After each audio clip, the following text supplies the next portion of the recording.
Okay. Well, good afternoon, everyone, and welcome to the Sunshine Ordinance Task Force Complaint Committee with the City and County of San Francisco. Today is July 21st at 4:07 p.m. And Mr. Clerk, why don't you call the first item? On the call of the roll. Member Pilpil. Present. Pilpil present. Member Hinsey. Present. Hinsey present. Chair Fisher. Present. Fisher present. And thank you, Member Pilpel, for filling in for us. Thank you. Yes. Although I'm not as prepared as I'd like to be, but we'll figure it out. Actually, Just that note- probably works Is in your our mic favor. on? Yes. Probably works in our Okay. favor. Just like to note that Chair Washburn did appoint Member Pilpil to this committee for today's hearing. Bad idea, but okay. Okay. I do not have any agenda changes at this time. Next on the agenda, I would like to call item number 2 and 3 together as they may be related issues. Item number 2, file number 15078, complaint filed by Richard Denton against the San Francisco Public Utilities Commission for allegedly violating Administrative Code, Section 67.21, 67.26, and 67.27 for failure to respond to a request for public records in a timely and/or complete manner. Item number 3, file number 15077, complaint filed by Richard Denton against the Office of the City Attorney for allegedly violating Administrative Code, Section 67.21D for failure to fill the duties of the supervisors of records. Do we Madam have Chair? the, one second, do we have the complainant and the respondents here? Is there a representative from the, Public Utilities Commission present. Is that who- we have all representatives here. Is there another agenda over there? I will get you one. So we've got, thank you, we've got PUC and City Attorney. And the complainant? And the complainant is, so how should I do this? Should I give 10 minutes since it's two different respondents, or? Your discretion. Well, let's see. Member Pilpel, you had a, I just wanted to be sure that we have on the record, I need to disclose, or wish I am disclosing, that I was a member of the PUC Advisory Committee. I was recently replaced, so I'm no longer on that committee, but I just wanted that to be known. I don't think that'll have any bearing on my decision-making with respect to the complaint against the PUC. But I did want that reflected in the minutes.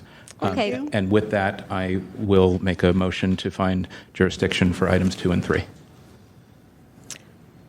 second, Yep. that passed jurisdiction.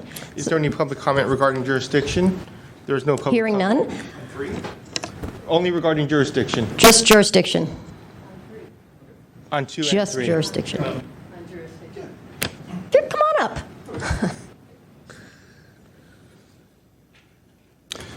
I'm Matt Dorsey. I'm the Communications Director for the San Francisco City Attorney's Office. We're actually not going to be participating. I don't know if you got our memo in item number 3, because neither the office nor the supervisor of records is the custodian of records at issue in Mr. Denton's complaint. We're not, under the ordinance, required to appear. I am required to appear on some of Mr. Johnson's complaints. But perhaps it would help for me to give you a little context. Yeah, because I read that, and I was Okay. kind of curious, like, why are we hearing this? Over the years, you know, I've had to come Hold here on a and- sec. Mr. Clark, how much time does he get for this? We're doing this under public comment, so I am assuming we got to give him Mr. Dorsey 3 minutes. Can you do that in 3 minutes, Matt? Mr. Dorsey? Okay. Because if not, we'll hear the complainant first, and then you can give your side, unless, if you want to do it now in 3 minutes, that would be fine. On the issue of jurisdiction, On the issue of jurisdiction. this complaint has nothing to do with records. In the Sunshine Ordinance, this process for administrative appeals, the task force, when petitioned to do so, can make a determination whether the record requested is public. The Sunshine Task Force shall inform the petitioner of its determination whether the record requested or any part of the record requested is public. In this case, none of this complaint deals with a record. This is about a complainant has an issue with the supervisor of records that's a separate. I realize that you have broad authority to advise departments about issues involving other parts of it. But there's nowhere in the ordinance does it say that we have to participate in this. You can invite us to participate, but we decline to do so. As an authorized representative, my sole purpose to be here, the purpose for which I'm compelled to be here, is to explain the basis for a decision to withhold a requested record. If there's no record requested at issue from our office, I have no purpose to be here. So are you withholding a record, or was there no record requested? I was having trouble parsing My that. understanding is that the complaint is about the conduct or something about the supervisor of records holding about records that are within the custody of the SFPUC. Is that how much time I have left? I stopped the clock as that was a question. Okay. And basically, I don't want to seem friendly. If I seem a little surly today, Member Pilpel is aware of some of the context of this. The last time I was here on a complaint that has been going on for a year before the Compliance Committee, every member agreed that the record requested didn't exist. And that to the extent we could make compliance, we did.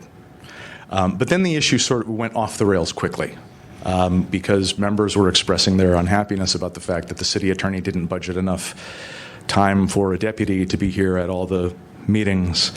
I'm actually ethically on the other wall of that decision.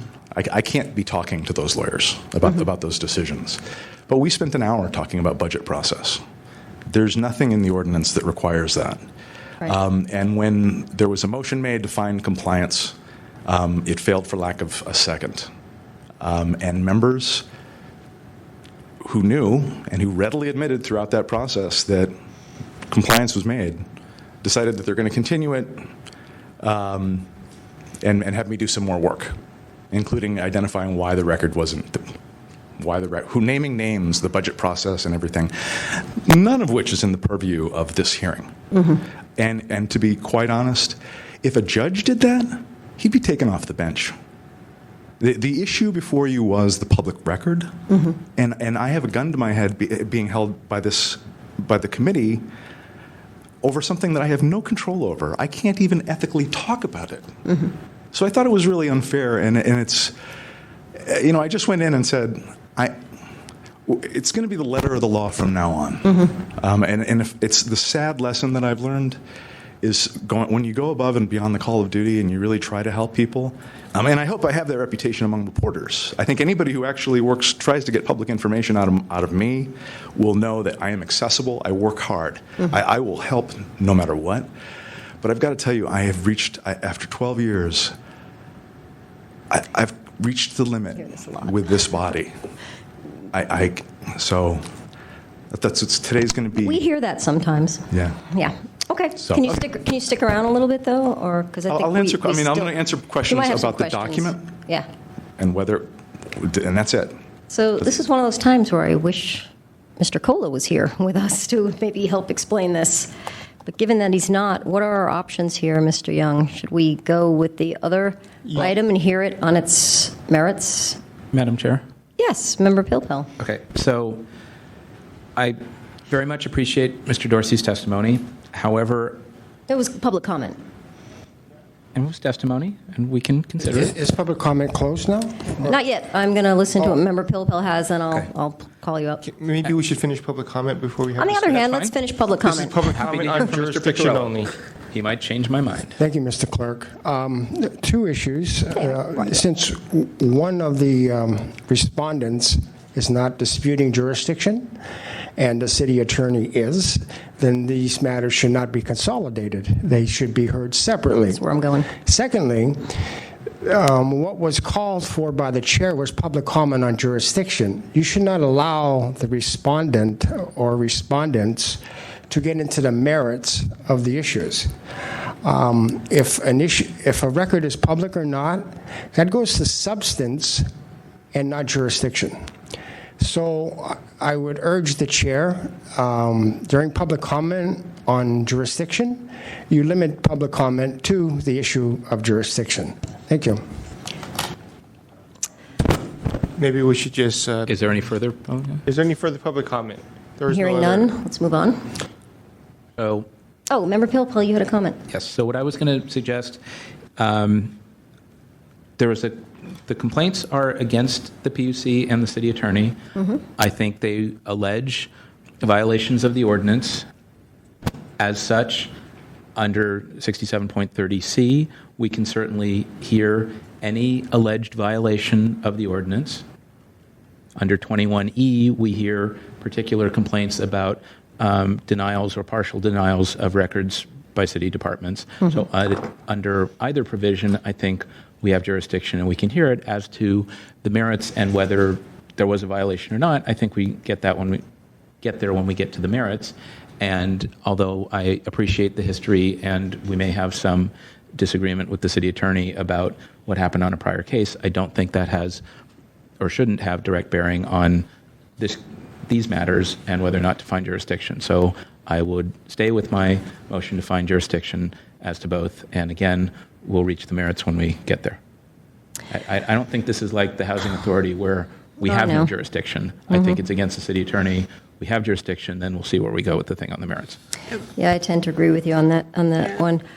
And I'm happy to hear from them on the merits. I On the think motion to find jurisdiction, Well, hold on. I mean, if I'm happy to discuss further. no, I'm Yeah, good. We're good. We agree. This All right. side's good. I think we're going to have to separate yes. these I think then. we're going to have to separate the cases, Yes. though. So we have jurisdiction on both. On the motion to find jurisdiction, Member Pilpel. Aye. Pilpel, aye. Member Hensy. Aye. Hensy, aye. Chair Fisher. Aye. Fisher, aye. I believe the request is that the items be heard separately. So the first one that we will discuss will be file number 15078, Richard Denton against the San Francisco Public Utilities Commission. That's item 2, right? Yes, that's item number 2. 2B. Yeah. Mr. Denton has 5 minutes to minutes? address this issue. And then we will hear from the other side. Okay, Mr. Denton, you have 5 minutes. Thank you. And in advance, my thanks to this committee and the work that you do.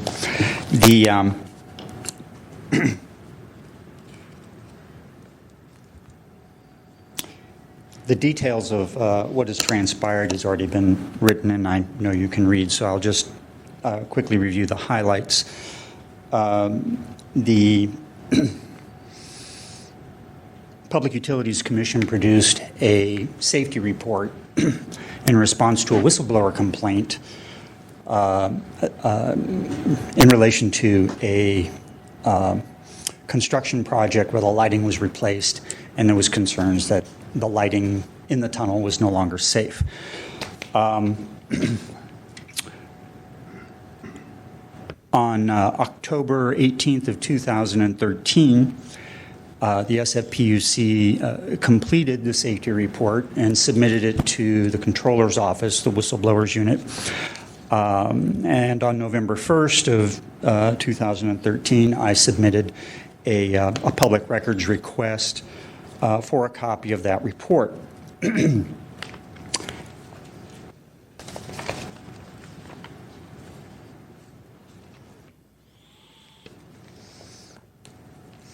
I would like to make a document substitution. I realize that Exhibit 2 is unreadable once printed, so I made a large version.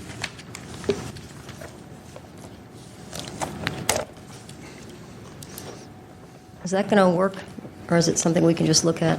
He's got copies. Oh, okay, good. All right, I'll look on with my neighbor. Okay, if you could give a quick explanation of what we're looking at a tunnel. Okay.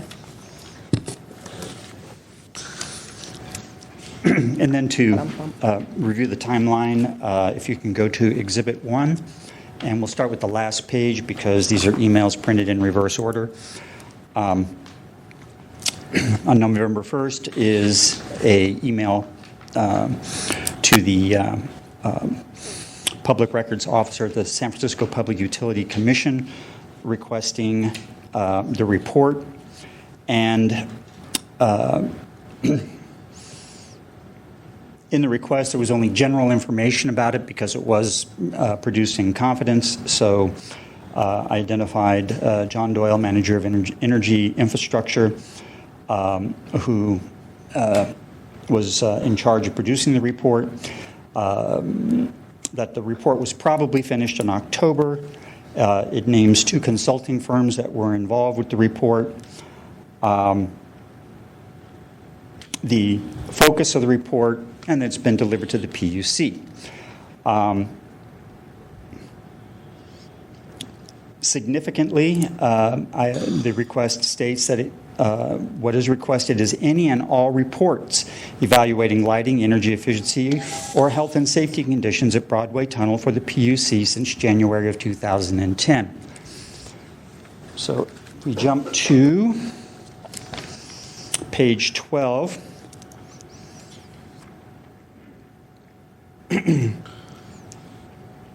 By November 14th, the SFPUC has denied the request, and the matter was escalated to the supervisor of records.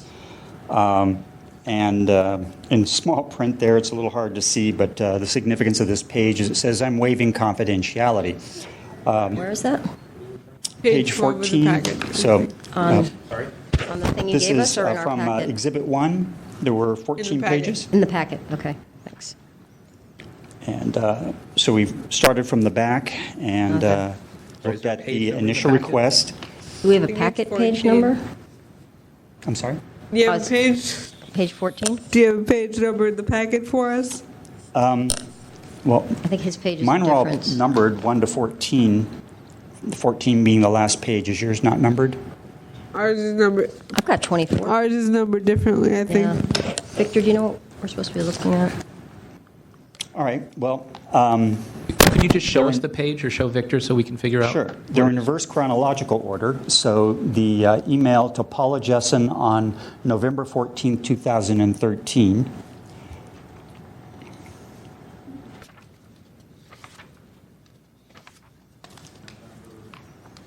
14th.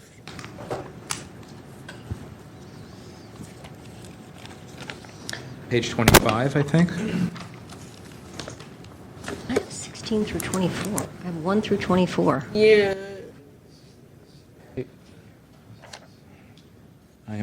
Yeah, it's on page 25 of the packet. Okay. My pages are all like 71, and Yeah. my pagination is different. Packet they have. Okay. Well, it goes 1 through 24. I'm on item 2. Item 2? Above your numbering is the, Oh, oops. Yeah, I that mislabeled would it. be, There it is, item 3. because Give us a I have second. We're 72. getting there. Item, page 33. you know what, I By screwed your up all packet my number, numbering. P33. Yeah, sorry. getting it's- there, hold on. It's my fault. Can you stop his clock, because it's my numbering was off. It's my problem. I learned to count when I was 5. What happened? All right, go on. All Go right. ahead. So in the middle of the page, Use the mic. in the middle of the page. Chair Fisher, in there's very only small 15 type. seconds left on the clock. Would you like to, due to the delays, would you like to change the clock? Can you summarize in about a minute? Or two. Because we really have sort of gone off the timing here. All right. We'll have a chance to call you up and ask you more questions. So maybe the best use of the time now would be to, and for me, would be, please tell me what you're asking for and right. summarize, because we'll call you up and you'll be able to give us, you'll be able to tell us all the. you'll be able to be as detailed as you want when we call you up. But if you can just maybe in 1 minute tell can do me that. what's missing, what you want, Yeah, your usual. why are you here? I'm requesting that the commission submit a request to the Ethics Commission Okay. for violations of 3 sections by the SFPUC. 6721, subsection C.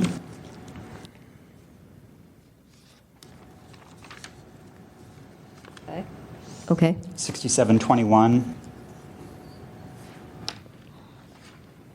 Let's just say 6721. Okay, so not 26 and 27 in your original complaint? That's correct. Okay.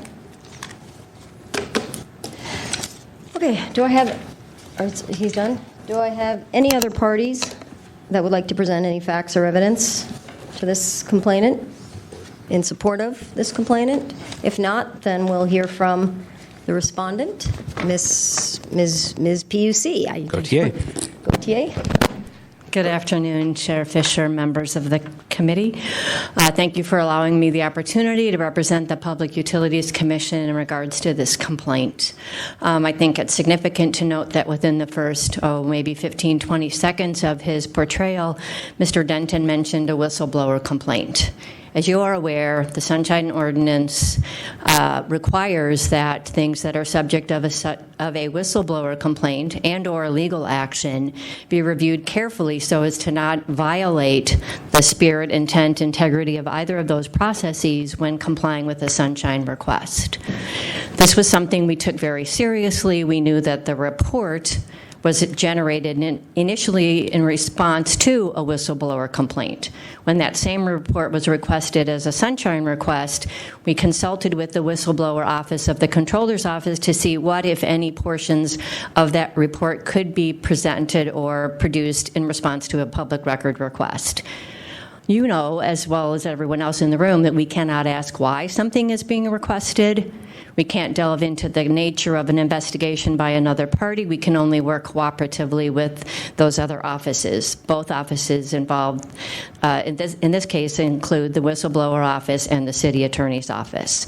On their advice and counsel, and in keeping with the guidelines in the laws that regulate how we respond, we did not provide the same document that was provided in response to the whistleblower complaint, that report. We removed those items from that document that would have disclosed information about the whistleblower and the nature of the complaint during the investigation. It is on that basis that we are respectfully requesting that the hearing be, the judgment be that there is no basis for a complaint and that an ethics complaint would only further confuse people. And if I might quote Susie Orman, I think it's time we stop the madness and just move on with this. Thank you for your time. Thank you. Do I have any parties that would like to offer facts and evidence in support of the respondent? Hearing none. It's with the task force, or whatever we are, the committee, the subcommittee, the complaint committee to discuss. Questions? Member Hinsey, you have any questions? Not at this time. Not at this. Member Pilpil? So, to Mr. Denton. Come on up, Mr. Denton. Yes. So if I understand, you were looking for information related to the Broadway Tunnel lighting retrofit, yes? A safety report, yes. Okay. They provided the report? No.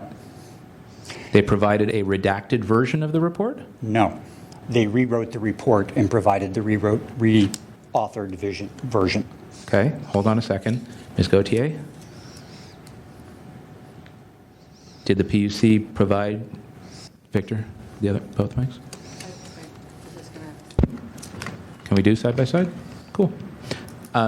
Did the PUC provide the report or redacted version of it? It was characterized in a memo that was provided to you by Mr. John Doyle, wherein some 300 words, I believe, were removed. Those words were removed that reflect issues relevant to the whistleblower and the investigation, and did not disclose to the name of the whistleblower. They did not change in any way the technical information contained in the report. Removed or redacted, but did not rewrite? Did not rewrite. And provided that report on a timely basis?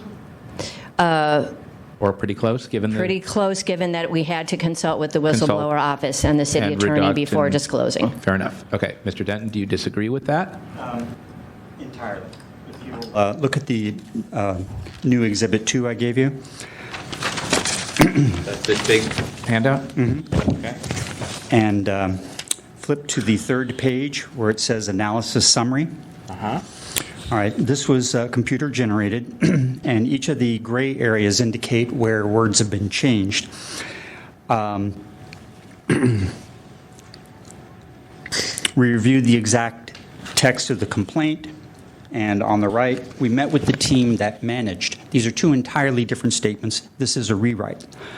We'll go to the next page. Well, hold on. Hang on, let me look at this one. that's some comparison. Do we actually have the underlying thing here? I mean, we've got some small version of it. Was that? So, This page 3? Member Piltel. Yeah, I know. This is what was the original. Oh, okay, I'm sorry. So how is it that you have both of these? Yeah.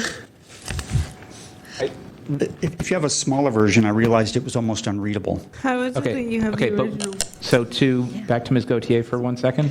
Did the PUC then subsequently provide the full report to Mr. Denton after the whistleblower complaint was resolved? I'm not aware that pardon me, sorry. I am not aware that the complaint has been resolved. Okay. So the PUC only And- provided one version. Exactly. Very good. Thank you. So, Mr. Denton, how do you have two versions that you were able to compare? Might I point out that the PUC was not aware until after this was well underway who the whistleblower was? That's fine. That's cool. Just so you so, know. so, Mr. Denton, how is it that you had two versions to compare? I brought a lawsuit against the city and subpoenaed the documents from the author who was a non-city employee. Oh, he went to Studio 54 or whatever they were. Okay, so you did not get the other version from the city. You got it from a third party. That's correct. Okay. So now I see where we're going on this. Okay. You were. I'm just going to ask the question I always ask: did you get whatever route you took to get it, which looks like it was quite arduous and convoluted? Did you eventually get everything that you wanted to get, and are you bringing this to our attention to say, hey, look, this is not kosher, this is wrong, and then you want us to reflect on that and perhaps move this on, or? I'm pursuing obtaining a true and original copy from the whistleblower's office via my lawsuit. The reason I brought this to your attention is in hopes that the task force would take exception with the abuse of the roles that the key players had and how they interpreted it in order to keep the public from obtaining a vitally important document. Okay, so. Can I follow Sorry, up? Member Pilpel, you have something to add? So you made the request, the PUC provided a revised or redacted version of the report. Correct. And you're still seeking from the PUC the original, I'll get to Ms. Gautier in a second, the original unredacted copy of the report. That's what you're looking for?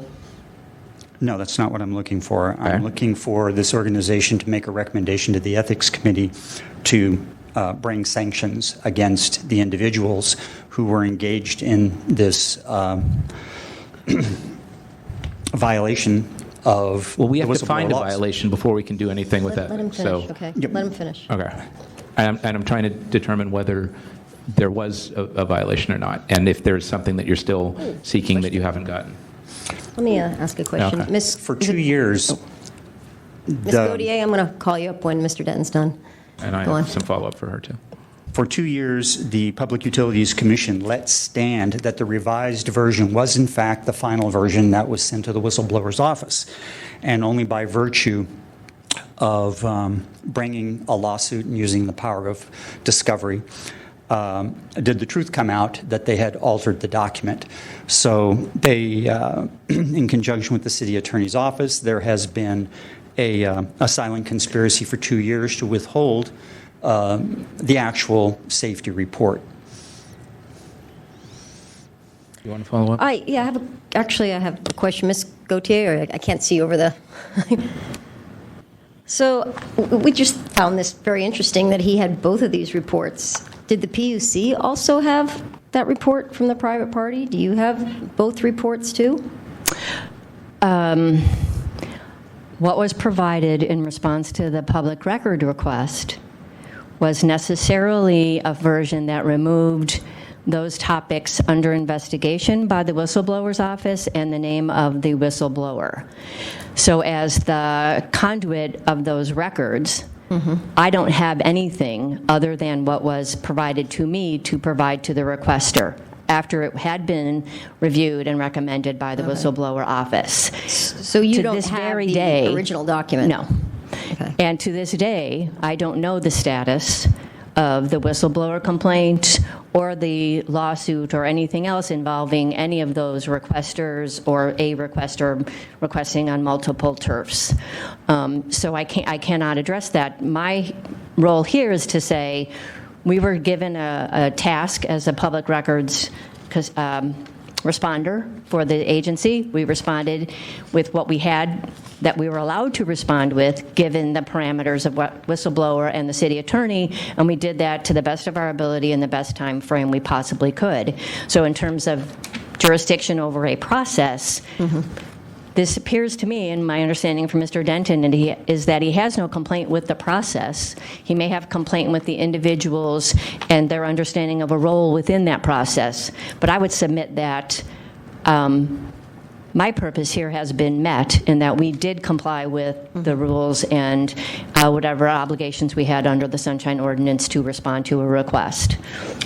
So hang tight. Mr. Denton, I noticed you didn't bring up a 6725. Was there any kind of delays, I mean, in the response? 67.25 is immediacy of response. Were there any significant delays or? Well, it took 21 days. Okay. I'm just throwing that out there. I just, I think this is one of those situations. Can I follow up? Not yet. Okay. There's several statements I would like to. Hang tight a second. This, I'm still addressing Ms. Gautier. It's a little slippery, but I understand. I mean, the law itself is slippery. This has all of these little tentacles: the whistleblower, the information, the lawsuit, the different. It's a little slippery, but so far I'm not hearing much else that we can. This is one of those things, Mr. Denton, you're going to learn with Sunshine Ordinance, is we have this really, really narrow sort of jurisdiction and very narrow things we can do. And it's, did you get the documents? Were they late? Did they hold anything back? Are there more? There are times when I sit here and I want to be queen of the world and say, you shouldn't have done that, but that's not in our jurisdiction. And I wish I could, use this to say, you need to do that better or do that differently or free ice cream on Wednesdays. But, I can't do that. Member Pilpel, you had something to add? I'm on the wrong commission. Go ahead. It's Tuesday, so I guess there's no free ice cream. So, You've got I mean, my sense that's evolving here is that PUC could have responded a little more quickly, could have said, we're taking some more time because we need to review the report for redactions or for other purposes. I think in the final response from PUC, I believe from Ms. Gautier, December 1st of 2013, it could have said, we have the final report, 10 cents a page, 134 pages.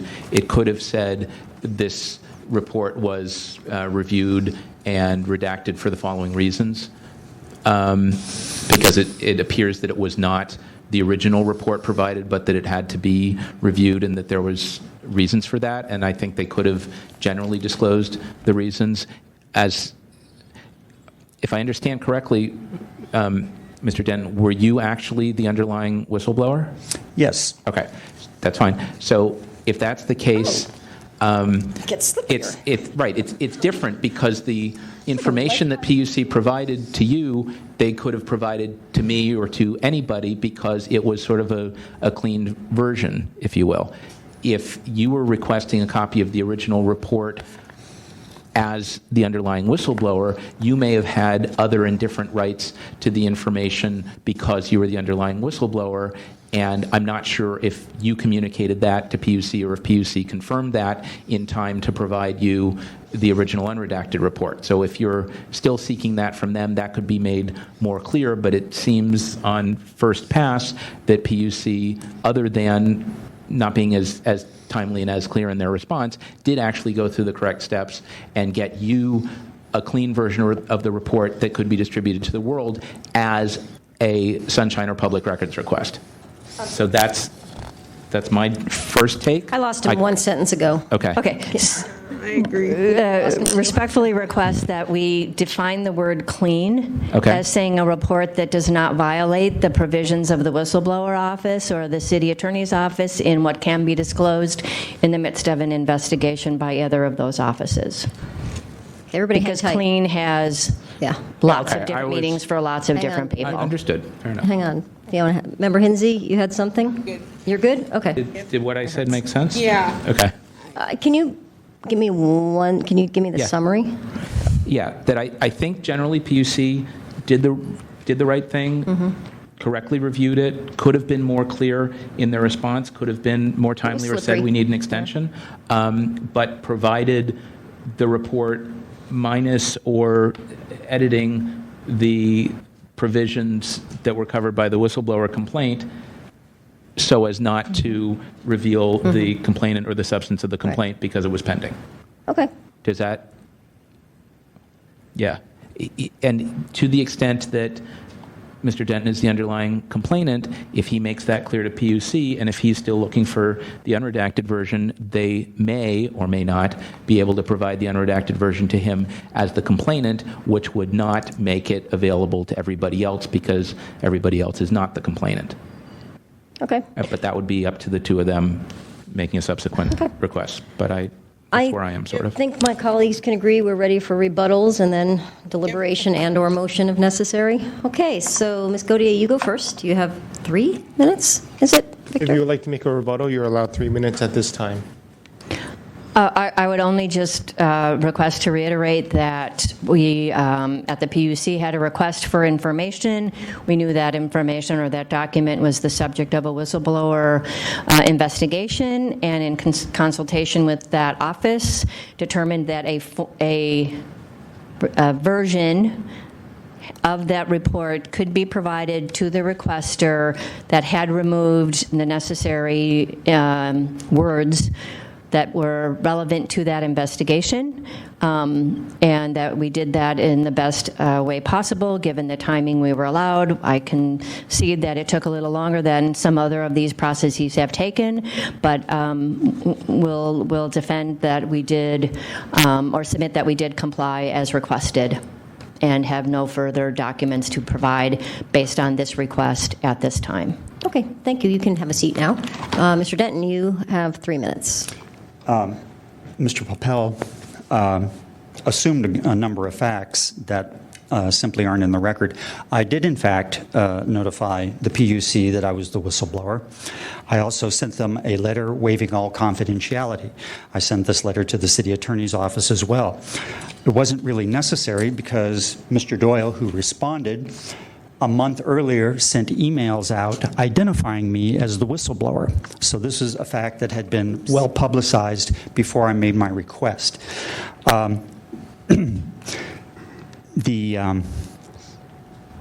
6726 requires that if you're going to make redactions, they must be mass deleted, otherwise segregated, and they must be footnoted as to those elements that have been removed. Nowhere in any section does it say that a report can be rewritten without notification, without justification.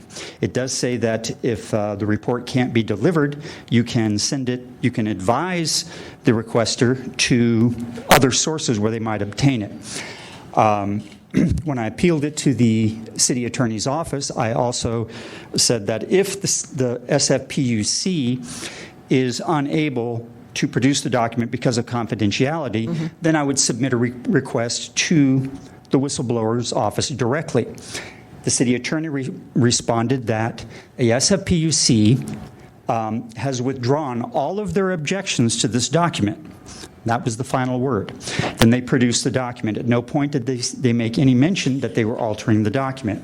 If you go back to Exhibit 2 and look at the cover page, you'll see that in the metadata it says the report on the right was created on November 27th, but up at the top it says October 18th. They altered the report and then backdated it on the cover, so I would not know that they had altered the report. It was only by virtue of obtaining the original document, computer document with the metadata involved, were we able to ascertain that it had been changed, and Mr. Doyle later has confirmed that in his own writing. So a great deal of effort was gone to make certain that A, a report was put in my hand, B, it was backdated so I wouldn't know that had been altered, and no mention was made whatsoever of any alterations, plus the city attorney certified that the document was in fact the original by virtue of not saying anything else. I think this is egregious behavior, and the reason I am here is because the Ethics Commission has indicated that only you can make these kind of complaints to the Ethics Commission. Okay, thank you. Now it goes back to the three of us to deliberate this and find a motion if one such exists. If it doesn't, then we just close it out, and it gets recommended at our next Sunshine Ordinance meeting, full meeting, correct? Just filling everybody in. Member Hinsey? Can you get your mic? Yeah. Like we said in the discussion, even after the rebuttal, I'm just not seeing a violation. I don't know where my colleagues stand, but... And Member Pilpel has nothing to add, so Nah. Member Pilpel? Nice try. What I said earlier, I stand by. I think PUC could have done a slightly better job on this, but in the main, I don't think that there was some massive violation here.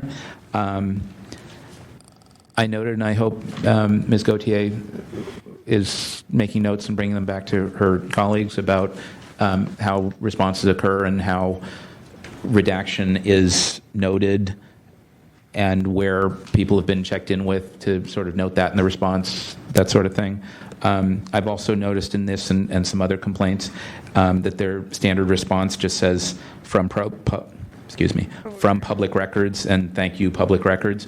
I think it's, and I spoke to Michelle Peters about that, and apparently she had To whom it may concern, yeah. What? That's like from to whom it may concern. Yeah, well, she said that she's had some personal safety issues and concerns with certain requesters.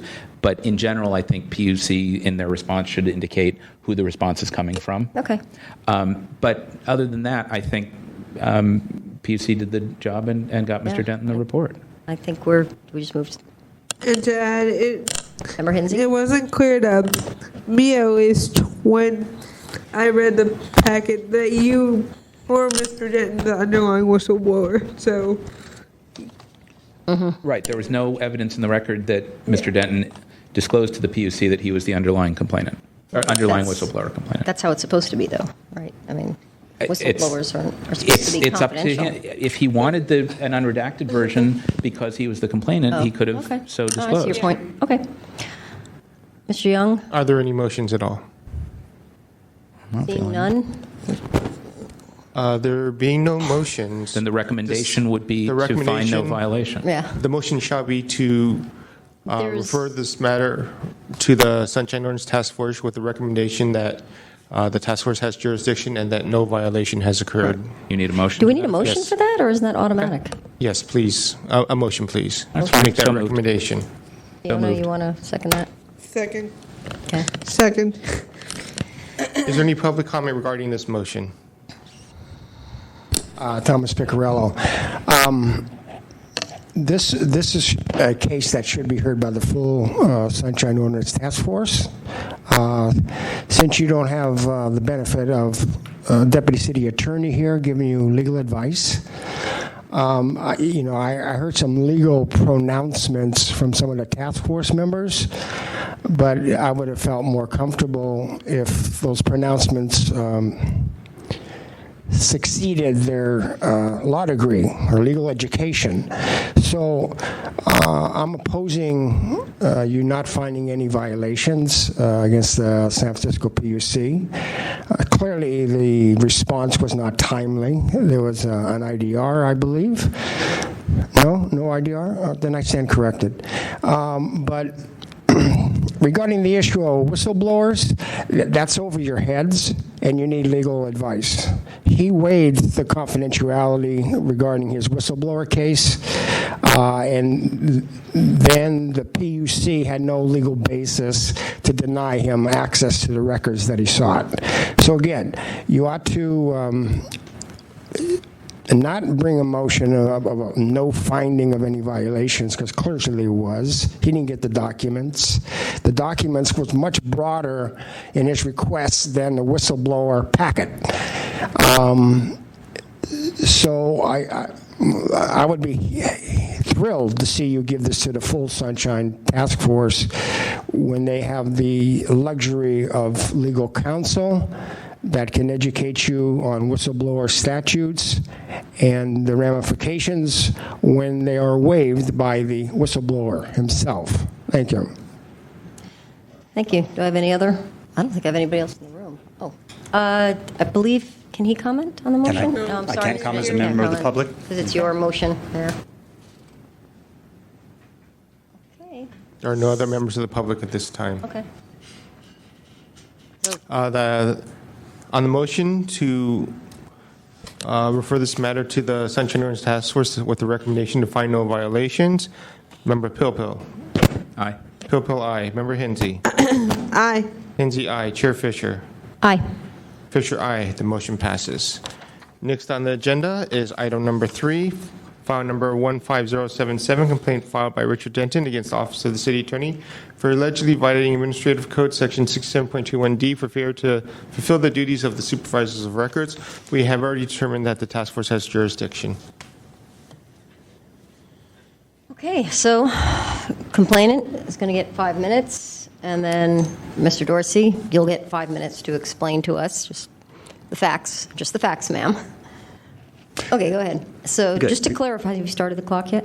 Not yet. Okay, so just to clarify, this is the first cousin or brother of your other complaint, right? It's the same complaint, but directed towards the city attorney and the supervisor of records? Same set of facts. Okay, carry on. In the Exhibit 1, the very first email at the top, the city attorney certifies that I am receiving the true and original copy of the whistleblower complaint. That is not true, as has already been established. The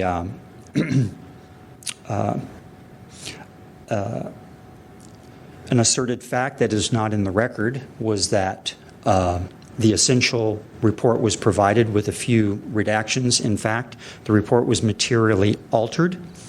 If the committee will step through the document, 300 alterations is unacceptable.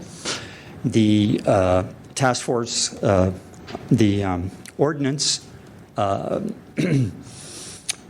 specifically prohibits anyone from making inquiries as to the purpose that someone might put a public record to. And in the response, they said that the rewrite was done to produce a version that would be useful by the public, okay? That is in direct violation of that particular ordinance.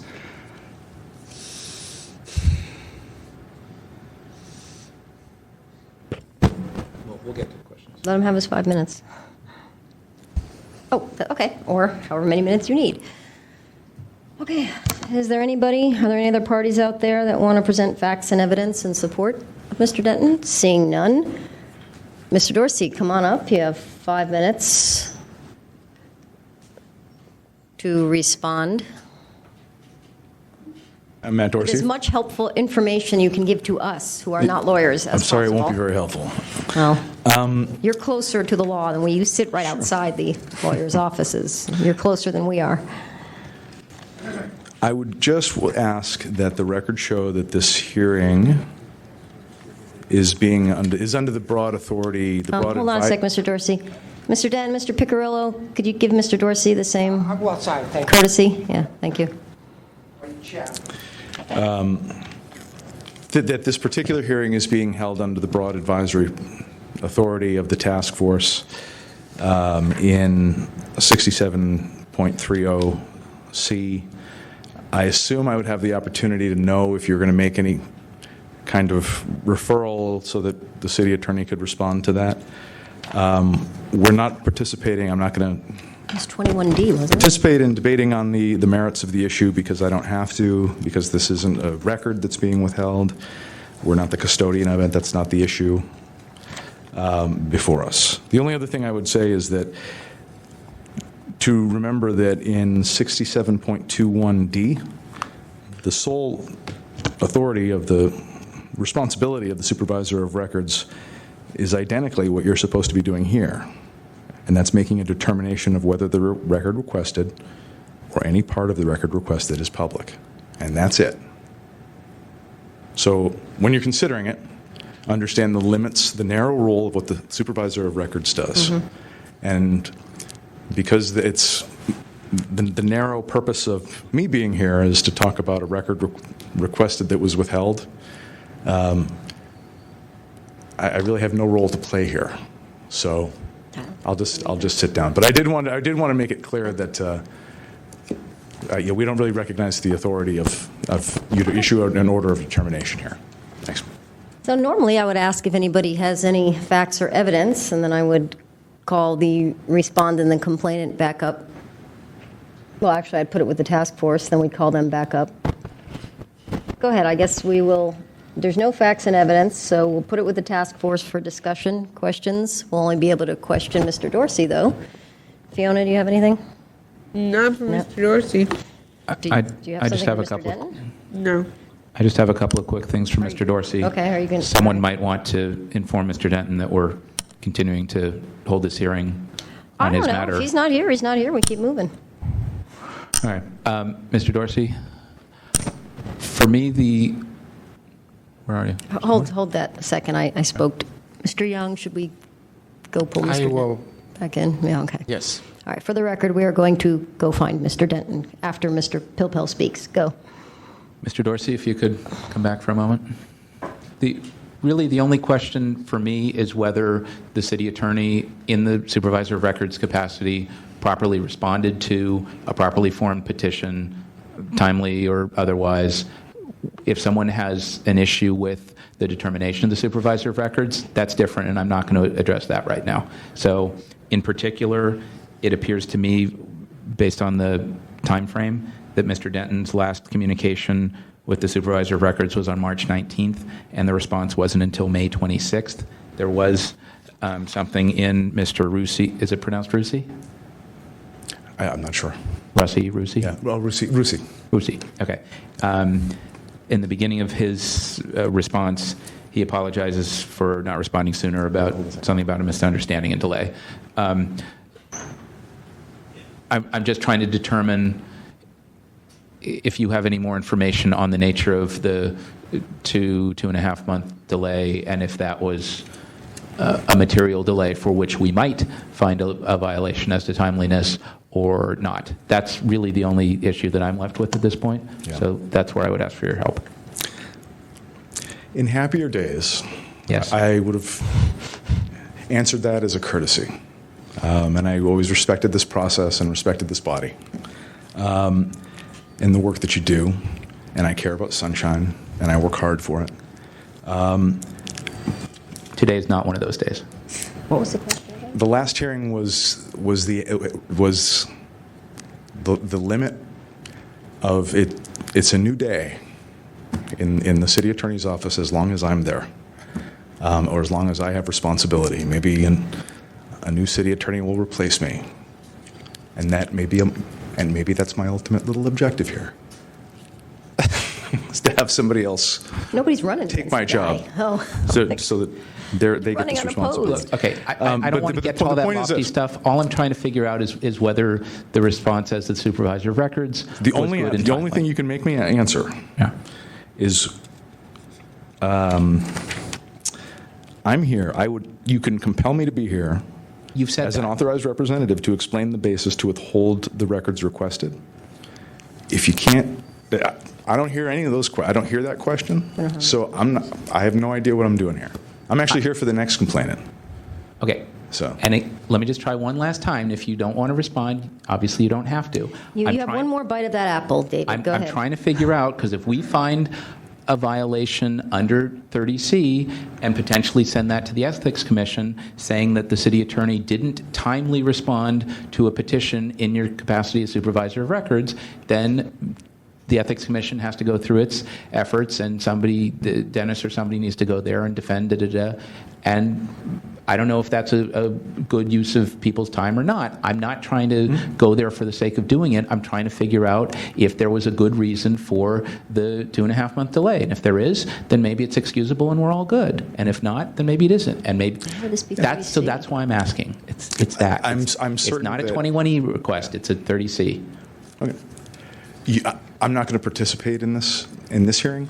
If you do make a referral to another agency, I'd ask that we be informed that you do so as a courtesy, so that the chief legal officer for the city and county of San Francisco, who is the duly elected city attorney, can communicate our position to that agency. So can you tell us what your position is? I didn't bother to look at it.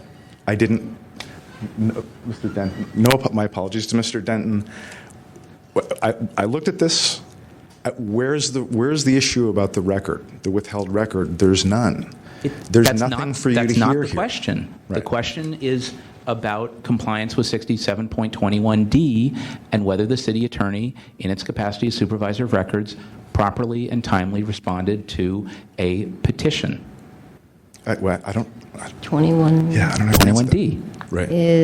And if you did, then it's great. And if you didn't, or if there's a question about that, then we could potentially find a violation under 30C. And so that's what Well, why we're would it be talking about. 30C and not?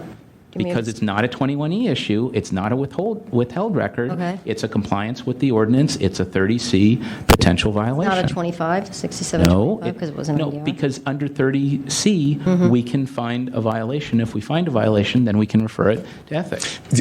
Well, I want to be I'm not nice. finding it. I'm trying to be. It's my nice way of saying Sorry, I'm not Yeah. taking part in this hearing because I don't have Mr. to. Dorsey, this isn't, Yeah. this isn't. But thanks. I mean, it's... Well, no, come on back, we're I mean, almost done. it's the same basis as our holding a hearing about the district attorney or about anything else. I think we're done here. Actually, you have to, well, it would be nice if you would stick around for a very quick rebuttal, which might be, I have nothing to say, and then we can move on. So Thanks for your public service, everybody. But yeah, that works. It's nothing personal. Is Mr. Denton back?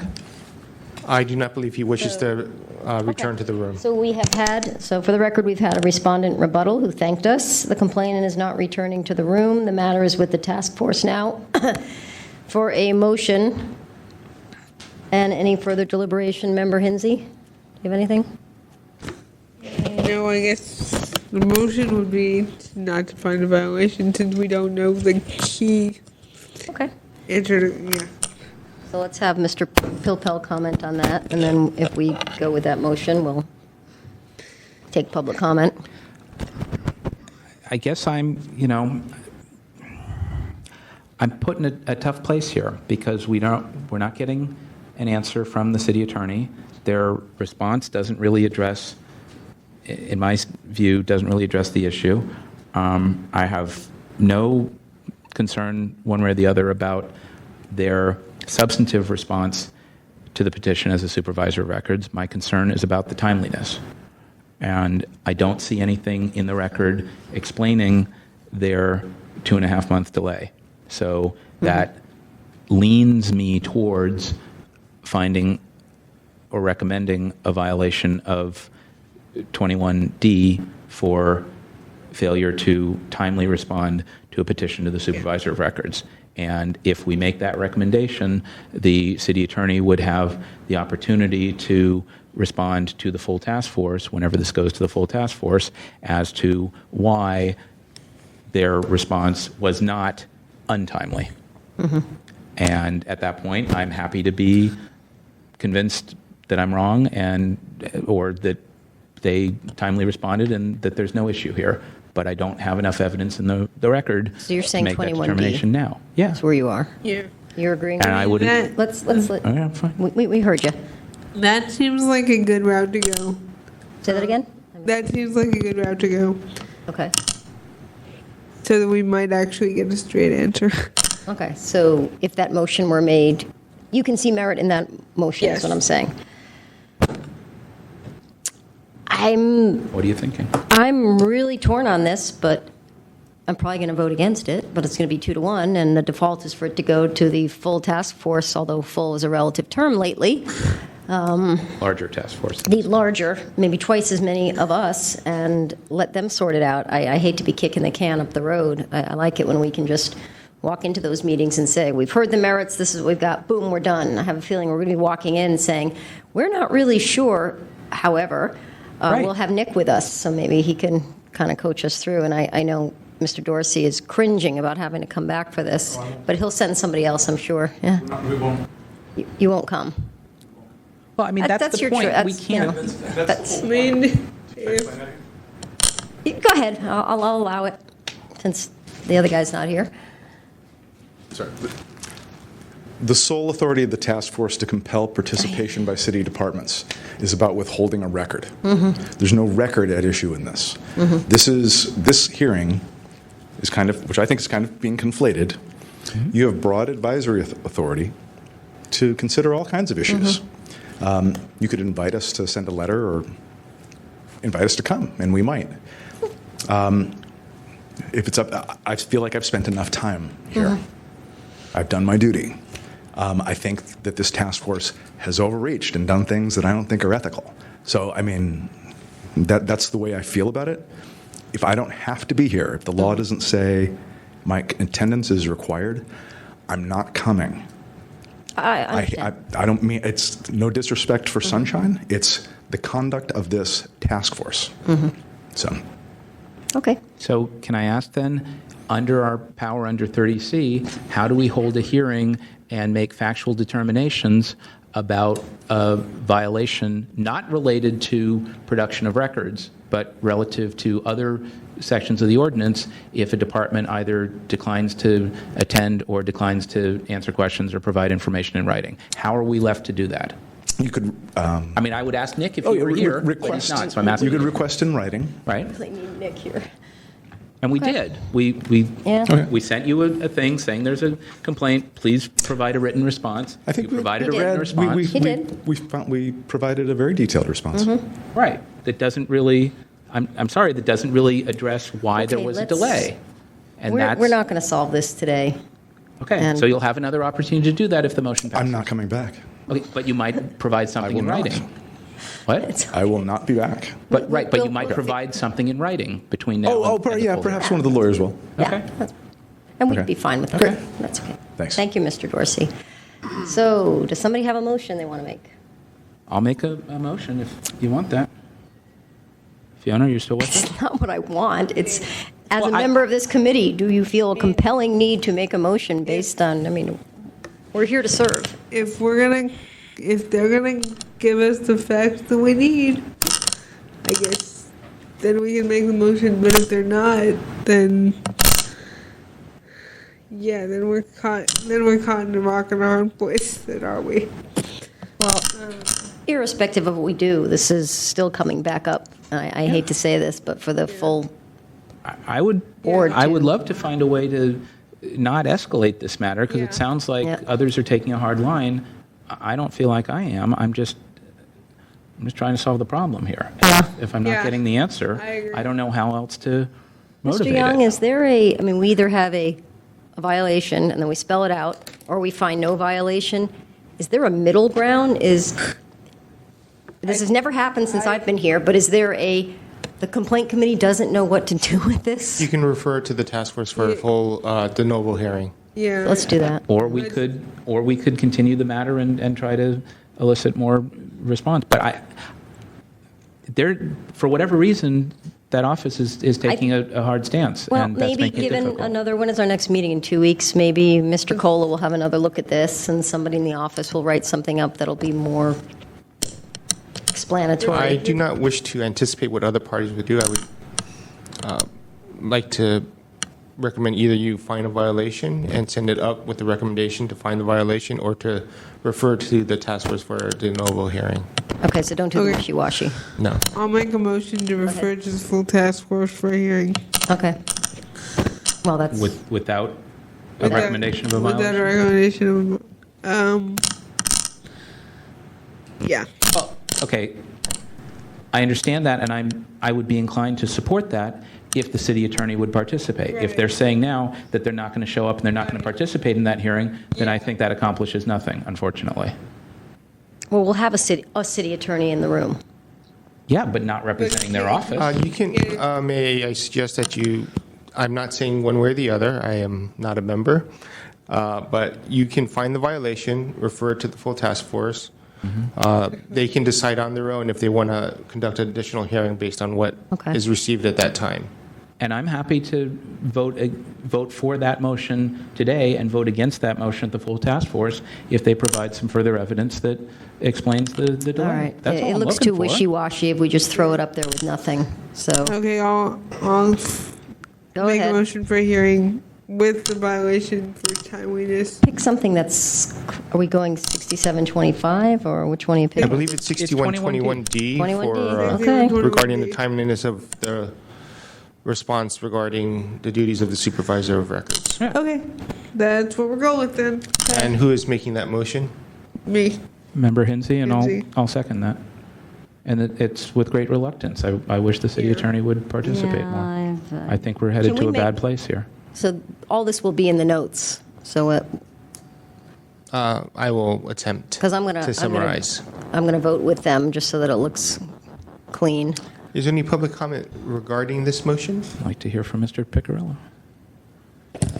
I can't speak to Victor's notes that aren't in existence at the present time, but clearly there were violations. Mr. Denton left because he realized he couldn't get any due process here tonight.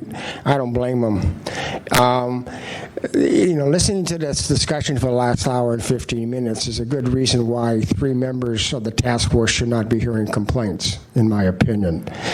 Clearly, the city attorney didn't timely respond to the records, and they didn't send a knowledgeable representative here tonight by respondent's own admission. So there are a whole lot of violations, and it shouldn't be that hard for you to figure out which ones occurred. But it'd be a good idea for the full task force to hear the matter with the benefit of legal advice. Thank you. Is there any other public comment? There being none, on that motion, Member Pelpel. Aye, reluctantly. Pelpel, aye. Maybe Member one of us Hinsey. should go vote against it. Oh, aye. Hinsey, aye. Chair Fisher. I'm still thinking.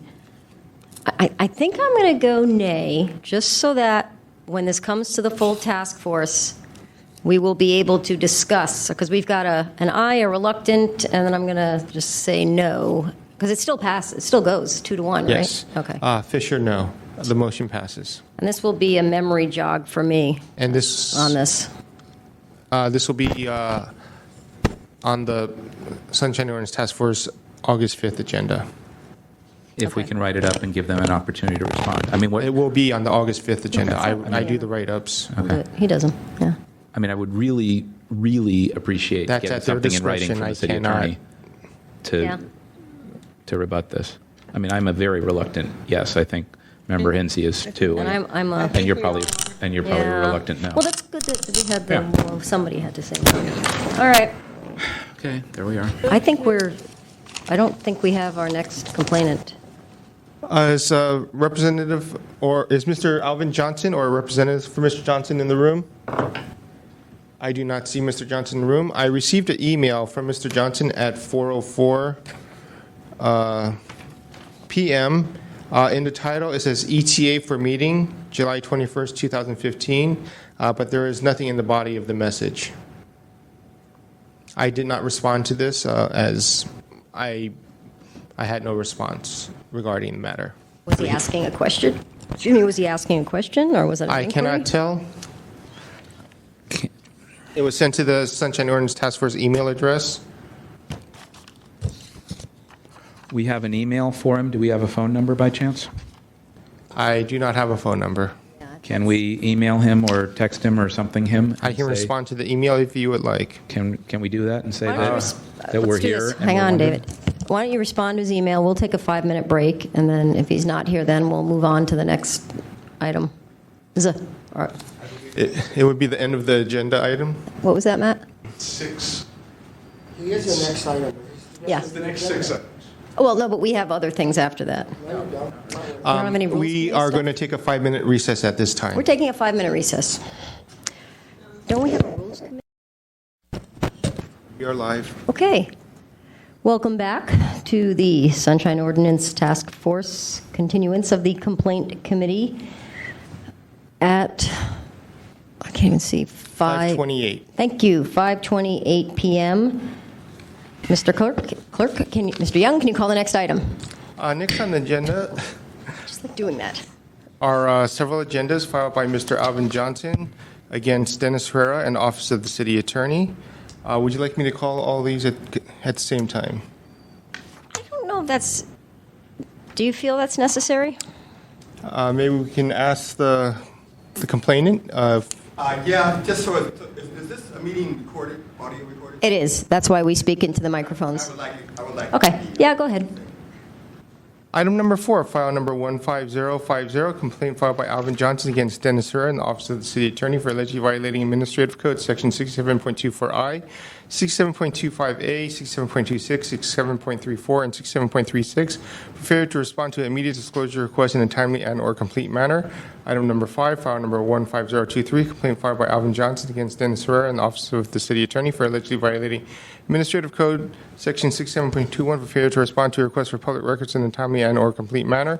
Item number 6, file number 15055, complaint filed by Alvin Johnson against Dennis Herrera and Office of the City Attorney for allegedly violating Administrative Code Section 67.21, 67.24, 67.25 for failure to respond to immediate disclosure request in a timely and/or complete manner.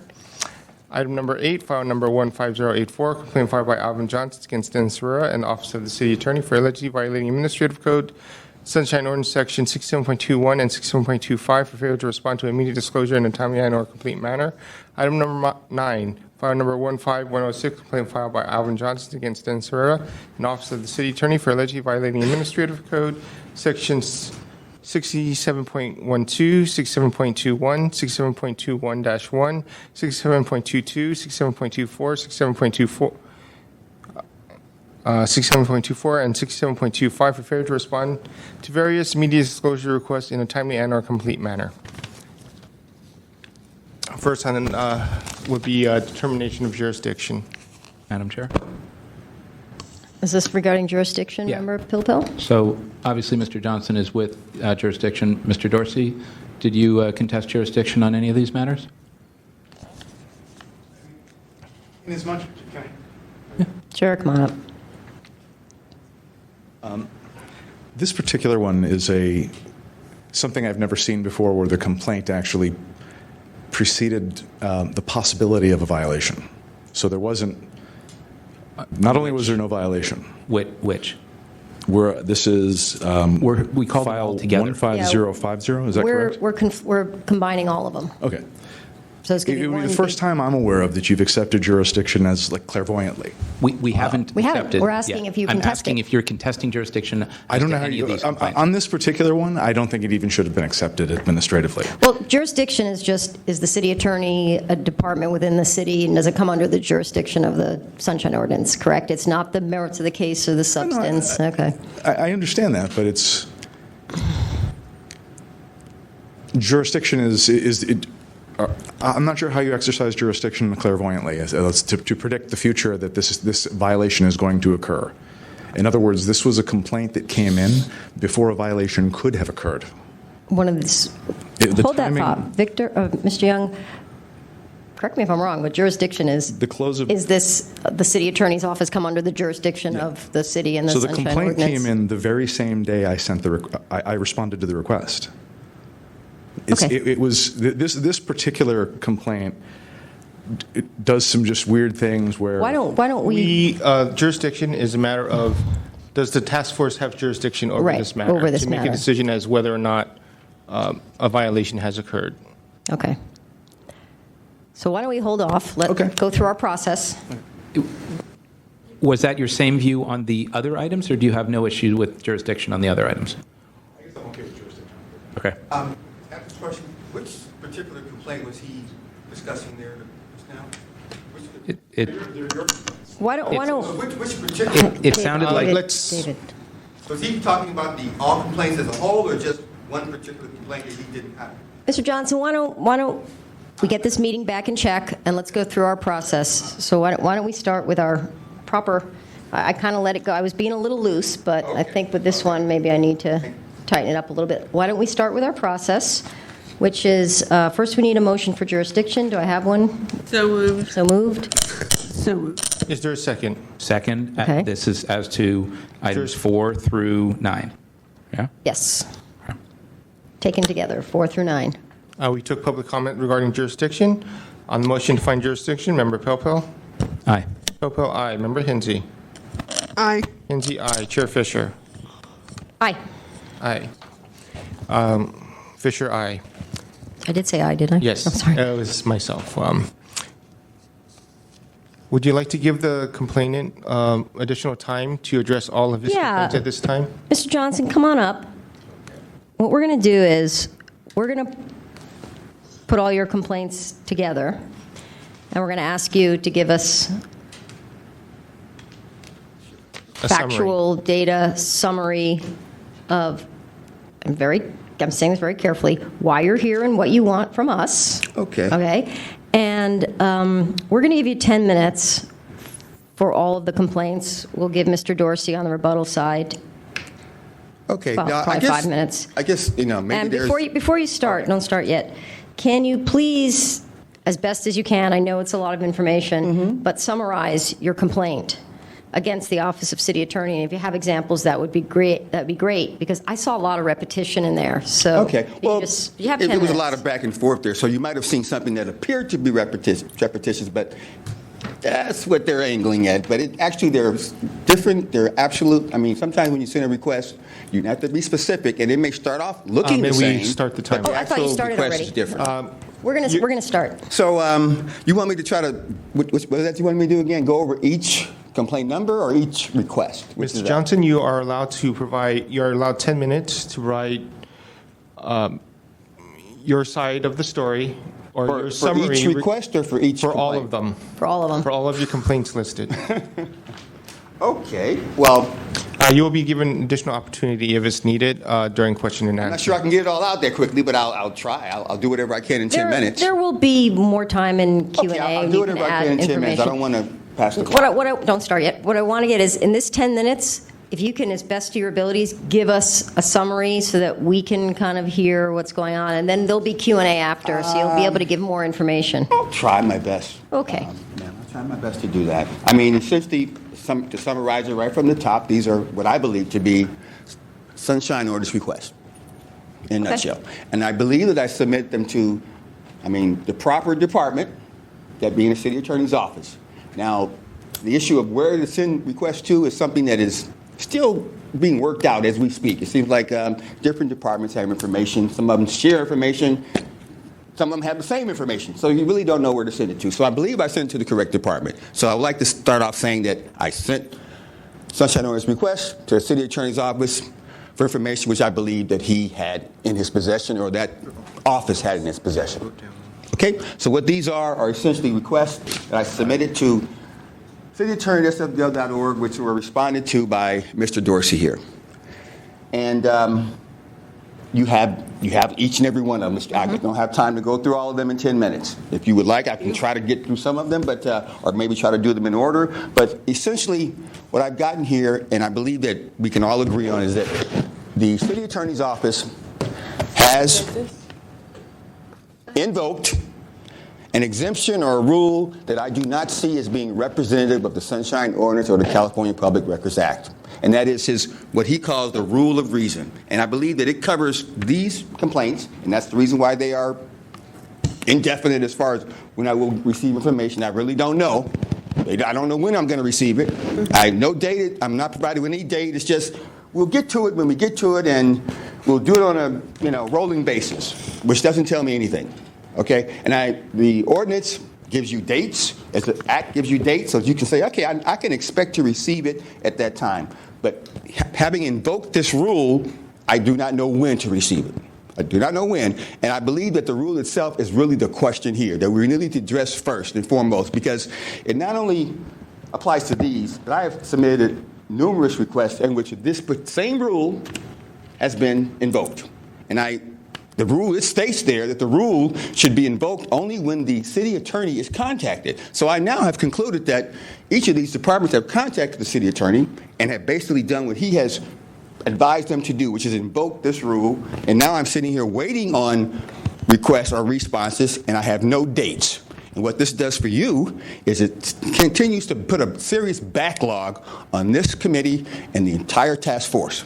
And I would like for us to address that particular issue, because I don't think we can't really deal with the complaints till we find out, well, how does this rule, how does it affect the Sunshine Ordinance? Because as far as I'm concerned, it totally wrecks it. It actually diminishes it. It has no value if that rule exists, or is it being applied by the city attorney whenever he feels like it. Okay? Sometimes he wants to give you information. Sometimes he says, hey, I think I'll invoke the rule today. That should not be the way. That should not be how it is. And I'm not sure. I've tried to ask Mr. Young, has it ever come up? Has anybody ever addressed this issue? In some of these requests, really, after he invoked the rule, I actually requested information regarding the rule. In other words, he only states that, well, it's some sort of common law doctrine dealing with case precedent. So I said, okay, provide me with case numbers. I submit immediate disclosure request for that. Nothing from him. Give me some information about where you came up with this so-called law or reference. That was part of the request. I requested for him, well, when did this good government guide, rule of reason, when was it released? Mm-hmm. He provides nothing there. I don't know if it was released before the Sunshine Ordinance was passed in 1993, or who knows when it was released. Or did it just come into effect out of, I don't know, maybe he just pulled it out of his pocket. I mean, that's what I'm thinking, because I don't know where it came from.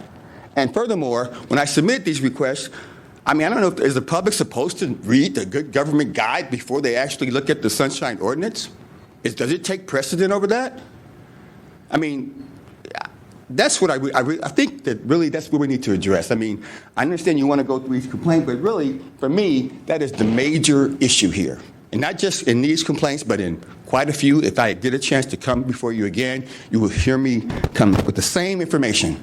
It's this good government guide invoking of its rule of reason, which does not have any reason to it, other than to deny justice or deny people from getting public information.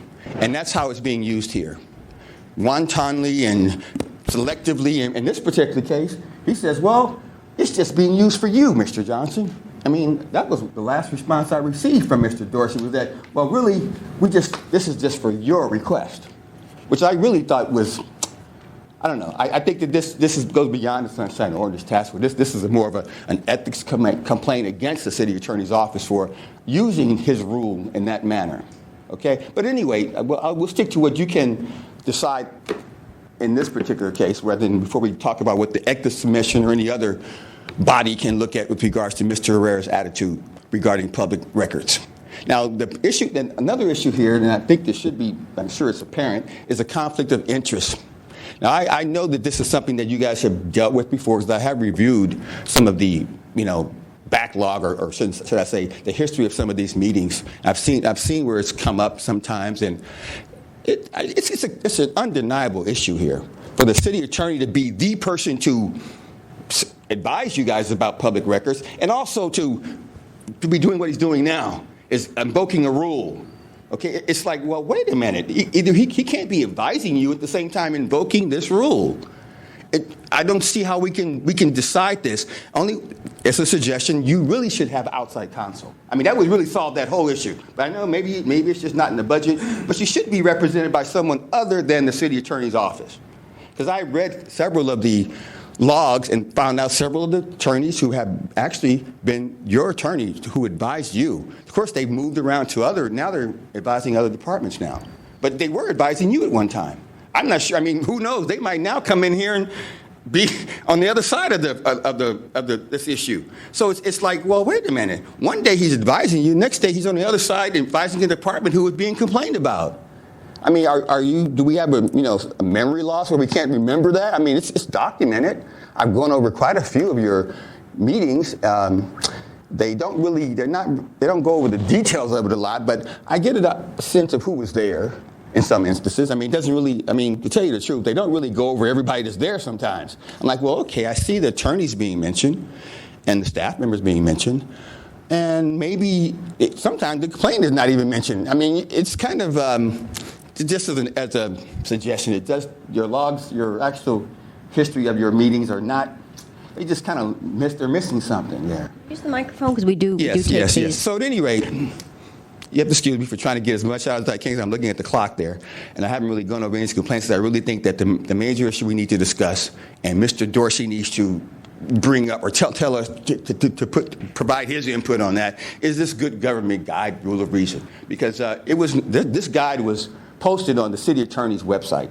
I didn't even know it existed. I don't know if I should know. Should everybody know that it existed? Now, I don't think it's apparent here from any of this information that you have. I was employed here, just right down the hall here on this floor.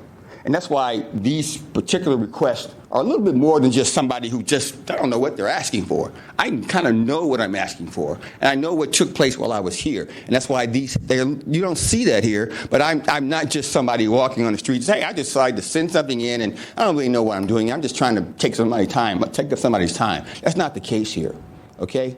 Now, they would rather not talk about that, but that's really behind this here, okay? I know what I'm requesting, and I know that it's there in some cases, but it wasn't provided even then. There's just been a concerted effort to withhold public information, even with the existence of the Sunshine Ordinance.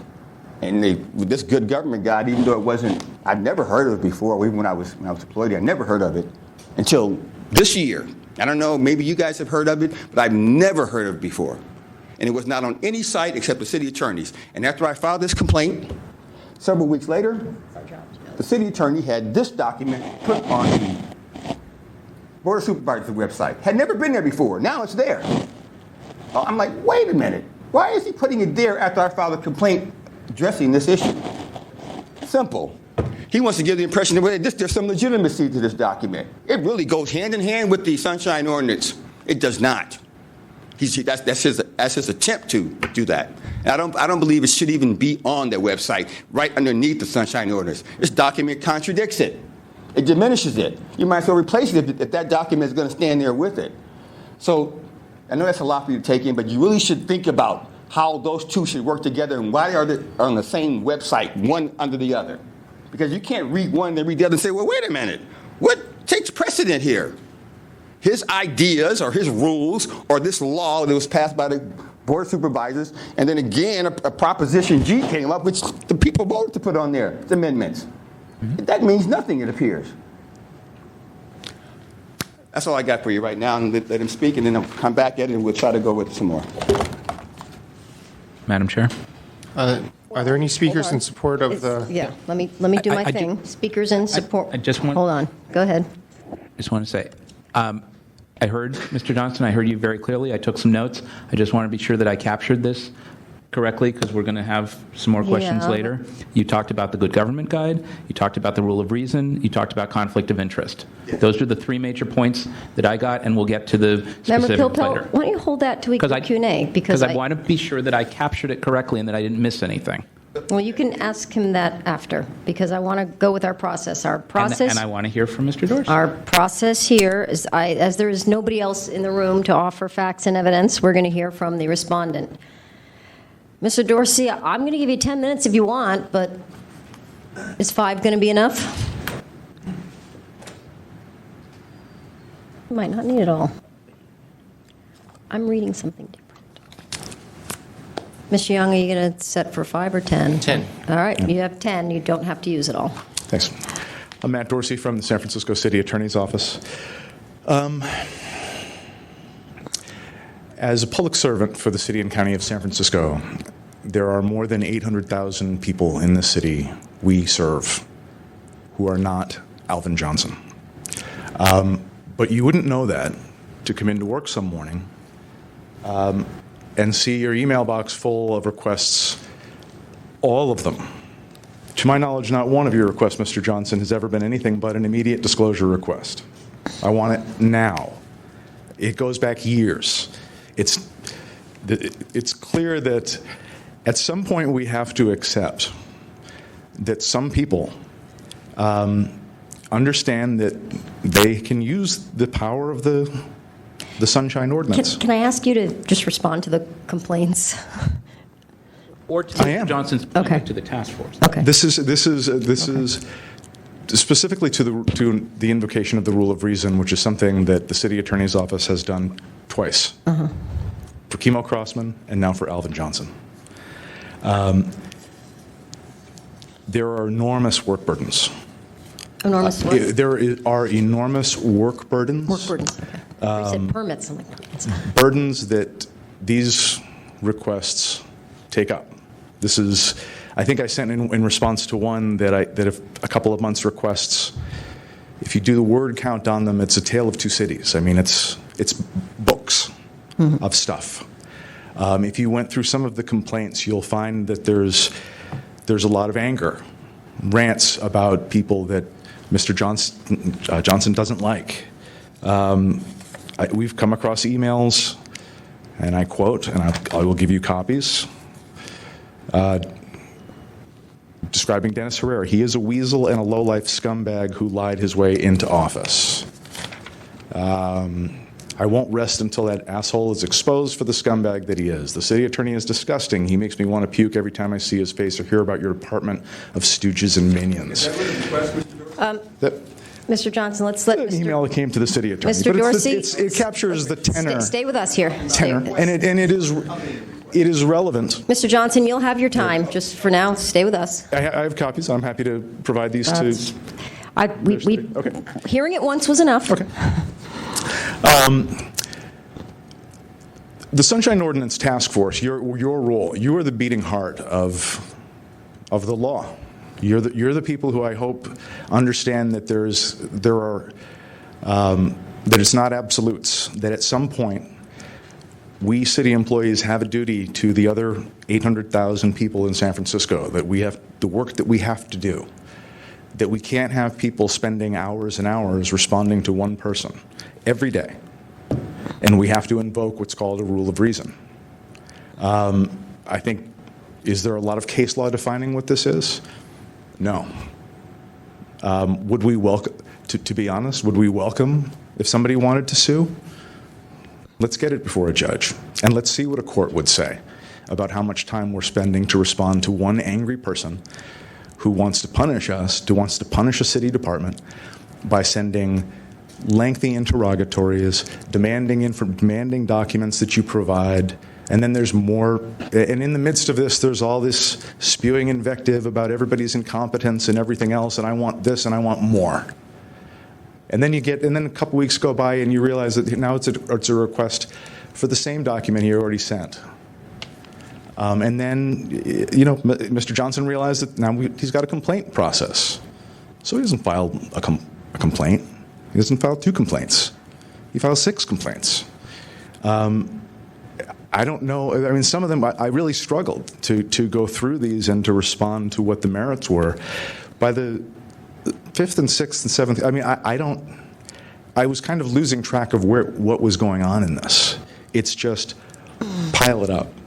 I don't know the basis for Mr. Johnson's anger, but we have to understand that at some point, and I think this is your role as, like I said, the beating heart of the law. You're the reasonable people. This is what keeps it from being, the law says this or not. To understand that sometimes there's a basis that we have to do this. We have an equal legal duty to serve other people in the roles we fulfill. And I can't have my day filled with things about requests for information that goes back to To be sunshine orders passing, right? I think it was, there were requests Again, about Dennis Mr. Johnson. Herrera's term in the Maritime Administration that have, I don't work for the Maritime Administration. That was before I worked for Dennis Herrera. These Herrera did. That's why. Please, Mr. Johnson. David Hand. Yeah. Mr. Johnson, that's But- the but third they're and not- final. You're going to have plenty of time to talk to us, so don't worry. You know, I responded, if you actually go through the record and read it carefully, I think you'll see that I never took the bait as far as being hostile or mean, whatever the insults were. I thanked him first. I always do this. I thank you for your citizenship, your interest in city government. Here it is. But when it comes time to, like, you know, we have to make a decision, and it's not one that comes lightly. There's a lawyer that we meet with a lot of lawyers, and we say, it's time to invoke a rule of reason. We have other people that we have to serve. Is there, and you know, we're going to devote a reasonable amount of time. Actually, I think we were doing a good job of making some piecemeal progress, but then the complaints started coming in. I let Mr. Johnson know that, okay, we're going to start devoting time to the time that we spend working on responding to your complaints is going to be Alvin Johnson time. So that's time you're not going to get responding to your requests. And by the way, you will notice that we took them seriously. We took them apart. I said this was a complaint that was before the time. You know, this complaint came in before it was possible that even a violation could have occurred. This one was a complaint for something that we had already provided. You know, it's not like we're doing this to get off the hook. I think if you look at the record, we've been trying to be as conscientious as we can and say, look, we'll negotiate with you. Do you want to narrow this down? It's not like we haven't made an effort to do that, but I just don't know what to do about what I can do to address a person's anger or his decision to use this law to create a big problem in the city attorney's office. You know, of every day we've got another deadline coming up for Alvin Johnson and his requests that, you know, we have done our best, but there comes a point where service to the city and county of San Francisco has to recognize that there's other people here. So that's why there's a rule of reason invocation. So. Okay, thank you. So we've heard both sides. Well, actually, there are other people. Does anybody have any facts or evidence to support the respondent? Okay, so seeing none, it's now with the task force for discussion and questions. And I'm actually going to start on this one. We're going to speak. So me and my colleagues here, members Pilpel and members, yes. So actually, what's going to happen now is the three of us are going to deliberate. We're going to talk about this, and we may be calling you up with specific questions. So I'm sure Mr. Member. And then after we've had the question and answer, which is free-flowing, there's really no official time limit on it, we will have questions, and then there will be a rebuttal, a 3-minute rebuttal. And Mr. Dorsey will go first. The respondent always goes first, and the complainant, you'll get 3 minutes. So what we're going to do now is deliberate amongst ourselves with you in the room, ask you some questions. And so what's popping out on me is, by nature of the word complaint committee, this is a complaint committee. Nobody comes here because they're happy about something. You don't come to you call tech support or customer service or whatever. You're not happy when you're calling them. So by the time you get here, there's already a certain amount of emotion invested in this. You've put, Mr. Johnson, you've put a lot of time into this, as has your department. Mr. Dorsey, you both have put a lot of time into this. There's a lot of emotion. However, having said that, the three of us here, we're not really allowed to have any emotion. And what it comes back to is, I want to know, this is just rhetorical for now, but then I'll ask, did you get everything you were looking for? If things are missing, let's look at the rule of reason. If there's an inordinate amount, there are rules for this, of information, and you can't get it all done. Let's see if there's some kind of, we've done this before, is there some kind of negotiation? Is there something we can work? I'm putting out all the good government stuff because that's easily accessible through any kind of website. You know, my biggest question right now, which I didn't get from all of this, are you missing information? And if so, are you missing information because you're saying, Mr. Dorsey, it's too much and we can't provide it? We had a case here last month where there was way too much information requested of a supervisor, and the complainant had to negotiate it down, had to say, okay, that is too voluminous. So, Mr. Johnson, come on up. This is a yes or no question. Are you missing information that you've requested? Yes, I am missing Into the microphone, please. Oh, Into the microphone. please. Okay, sorry. Not only am I missing information, but I've been provided with incorrect information. So we got two Okay, different hold that issues thought. there. Okay. And I want to hear Mr. Dorsey's response. Is it that you're missing information, or that he's not missing information, or I can't provide it all? I am stripping this down to just neutral, no emotion, just what's missing, and why can't he get it? And if he can't get it, that's, we get that. I would invite you to go through some of the record. Yeah, I did. That's provided.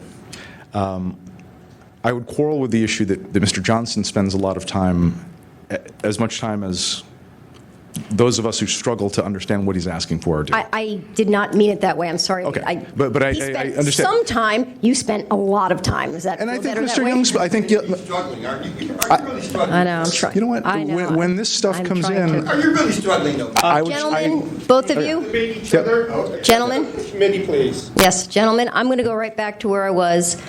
We, the three of us, have to not be emotional on this at all. We just the facts. I think it was telling that when I got up to talk about whether you have jurisdiction prospectively on something that hasn't occurred yet, on a complaint that's been filed for, a request I made today, Mr. Johnson asked which complaint he was talking about. I mean, Mr. Johnson hasn't taken the time to figure out which complaint that was in.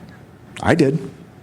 Mr. Young did. Mr. Young was conscientious enough Mr. to go through. Johnson, I'm going to end this. To go through, to spend the time going through and organizing this and realizing I know. that actually this was for the same thing as this, so I'm going to combine the to trying to simplify this. Mr. Johnson, meanwhile, is laughing at all of us because he knows what he's doing.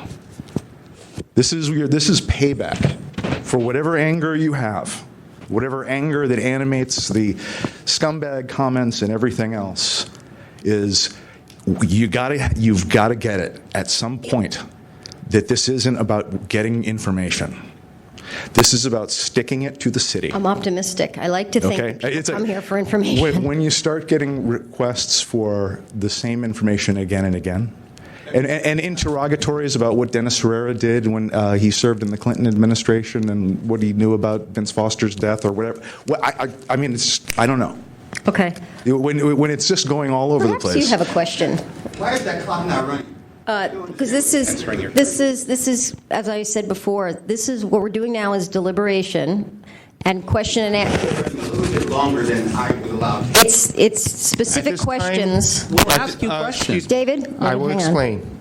At this time, members, both the respondent and the complainant, are answering questions submitted by members of the task force. He's not answering a question right now. He's just going on and off about what he feels he thinks. Mr. Johnson, please have a seat. This is at the chair's discretion on how long to allow each person to speak in answering their question. Why is the clock not running then, Victor? Victor, let me answer this. Mr. Johnson, it's to the call of the chair, which for this subcommittee is me, and I am doing my best to give each of you equal time. Anything else? You answered my question. Oh. So, Any other questions?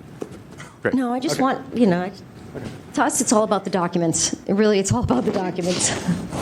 I think if you look at the record, you'll see that we were conscientious about providing documents. Okay. I think even when we invoked a rule of reason, we invited Mr. Johnson to work with us if there were things he wanted to prioritize above other things. Okay. I invite you to do that.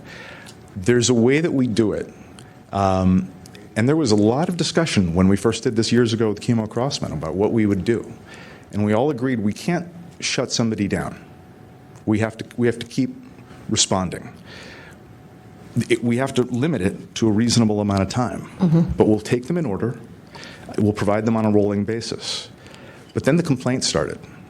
And then that was an hour or two trying to, go through the complaint, draft a response to the complaint, go through the email traffic. How did we respond? Did we respond on time? These aren't, Victor knows, complaints aren't easy. And we're trying to do a service to you and to this process by responding to them conscientiously. I don't think, to be candid, I don't think Mr. Johnson files them conscientiously.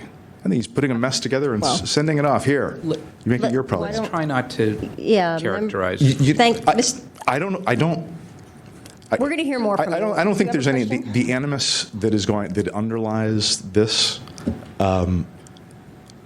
Let's not pretend that this is about just records. We got that. You have to recognize that this is payback and anger, and the Sunshine Ordinance is being used as a tool to punish city departments. You got to get that. Okay. I'm just so optimistic. Could we give Mr. Johnson a chance to respond, and then I had some thoughts? I think we should. Come on up, Mr. Johnson. I'm going to give you a lot of leeway here. What's your name again? My name is Louise. Sorry, I Chair, didn't bring my Chair glasses Fisher. today, Louise. What am I? I'm sorry. My name is Chair Fisher. Okay. Chair Fisher, I really didn't know what that was there. I mean, you asked me one question, I gave you a 30-second answer, and he gets to come up here and speak for 10 minutes about something that I don't know what he was talking about. Okay. Now did you recall him saying it's payback? Did you hear him? Did you recall him mentioning payback for what, man? What is the payback for? Mr. Johnson, address Mr. us. Johnson, I mean, I wanna know. Mr. Johnson, You're over here. Johnson addressed the committee. Okay, now I just want to know he's saying payback I for have what? illustrious colleagues here who want to hear what you all have right. to say. So anyway, one thing you should be able to find, it should be pretty easy. He stated it there before. The date in which he so-called invoked his rule. That's really important here. When did he invoke it? He invoked it back in February after receiving four requests.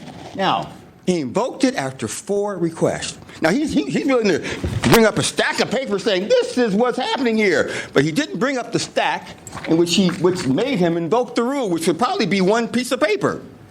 That's what you need to be looking at is, when did he invoke the rule? And what did he invoke it for?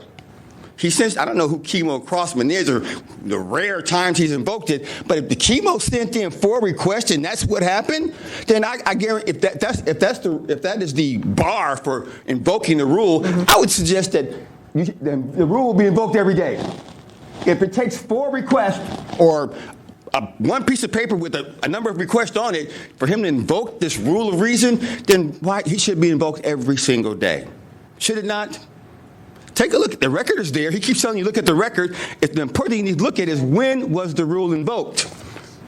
Bringing up a stack of paper saying, this is the reason for the rule. That doesn't work. The record doesn't show that, Mr. Dorsey. Mr. Johnson, I'm not cutting you off. I can see Mr. Pilpel, Member Pilpel, is practically jumping over the bench, and he's got way more experience. I wanted in you to this. have an Hang opportunity on, let to me finish. Okay. And he has no. You come back up. He has a lot more experience in these matters than I do, so I want to hear what he has to say and what his questions are. Fine. I'm ready, but I want to give you an opportunity if there's anything else you needed to respond to Go ahead. on that last thing. Are you good with that? Yes. He continues to say that a request punishes the city. I mean, I read nothing in the Sunshine Ordinance that says I understand that the city is being punished. That's fine. Okay, I got it. You got it. And this is one other thing. What is the city attorney? I mean, that's their whole function, is to deal with complaints and charges and make complaints. That's their bread and butter. Fine. But then they come up here and complain about something that is really their job. It's like, well, you really are in the wrong business. You need to be in another office, another department, if you're going to come up here and complain about complaints. Let's stay on topic, Mr. Johnson. If we're all set with that. I'm on top. We're talking about complaints here, are we not? Feel free But to- anyway, I'm just trying to think of all of the. I'm not sure what to want to call it, what he stated, but at any rate, we've had some back and forth, Mr. Dorsey and I, and I don't think it's not gotten to the point where I'm name calling him, but yes, I do have certain opinions about people who do not respond to records and give you a lot of nonsense in response to it. Okay, that's pretty much what it is. But I can be tactful, okay? I can get to my point across without getting loud or anger, okay? And that's why I'm here today. So I want you to throw out all this. He's just angry and it's all about payback thing. And just look at the rules, look at the Sunshine Ordinance, look at the fact that Mr. Johnson has made a request and essentially the city attorney has the record and hasn't responded. And when he keeps talking about Mr. Herrera's background, well, the Sunshine Ordinance permits you to ask questions or to receive information concerning public officials, okay? It doesn't matter how far it goes back. The Sunshine Ordinance does not say, well, we only go back to 1999. Can't go back any further. There is no time limit on that, Mr. Dorsey.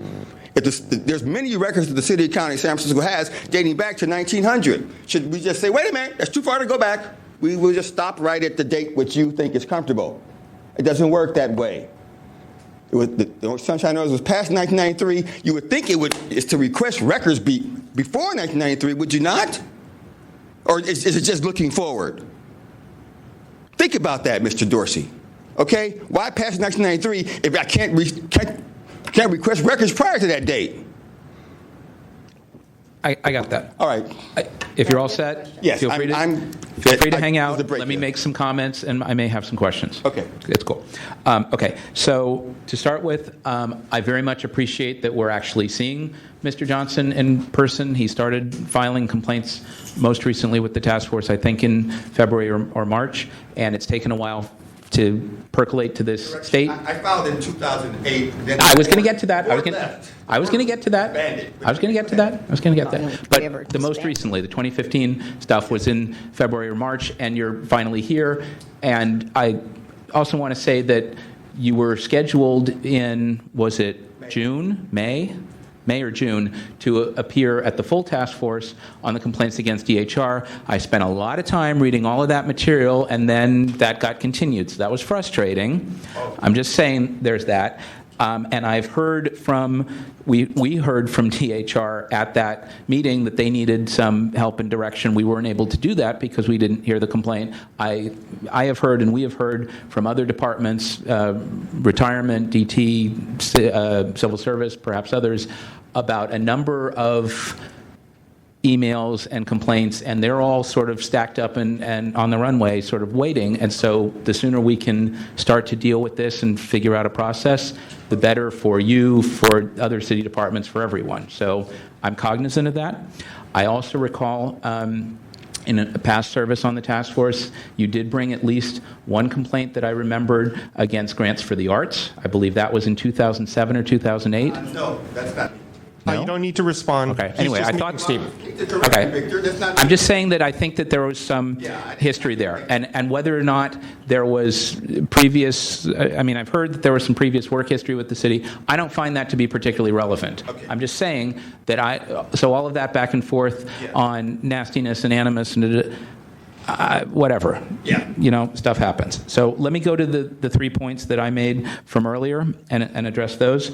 As to the conflict of interest concern, my understanding, and this is in the law, the city attorney that advises the task force has an ethical screen and does not communicate with others in the office who advise city departments. So the person that we have has, to my knowledge, never advised an underlying city department on a matter that's before us, and anybody else that we might consult with on our side of the screen doesn't communicate or hasn't communicated with the departments at issue. So they do maintain an ethical screen in that way so that they have different attorneys that work on different things, and it's actually the same system that they use when an appellate matter is brought before the Board of Supervisors, the Board of Appeals, or other bodies. So they have these screens that are set up, and that's a standard practice, as I understand, in a legal office.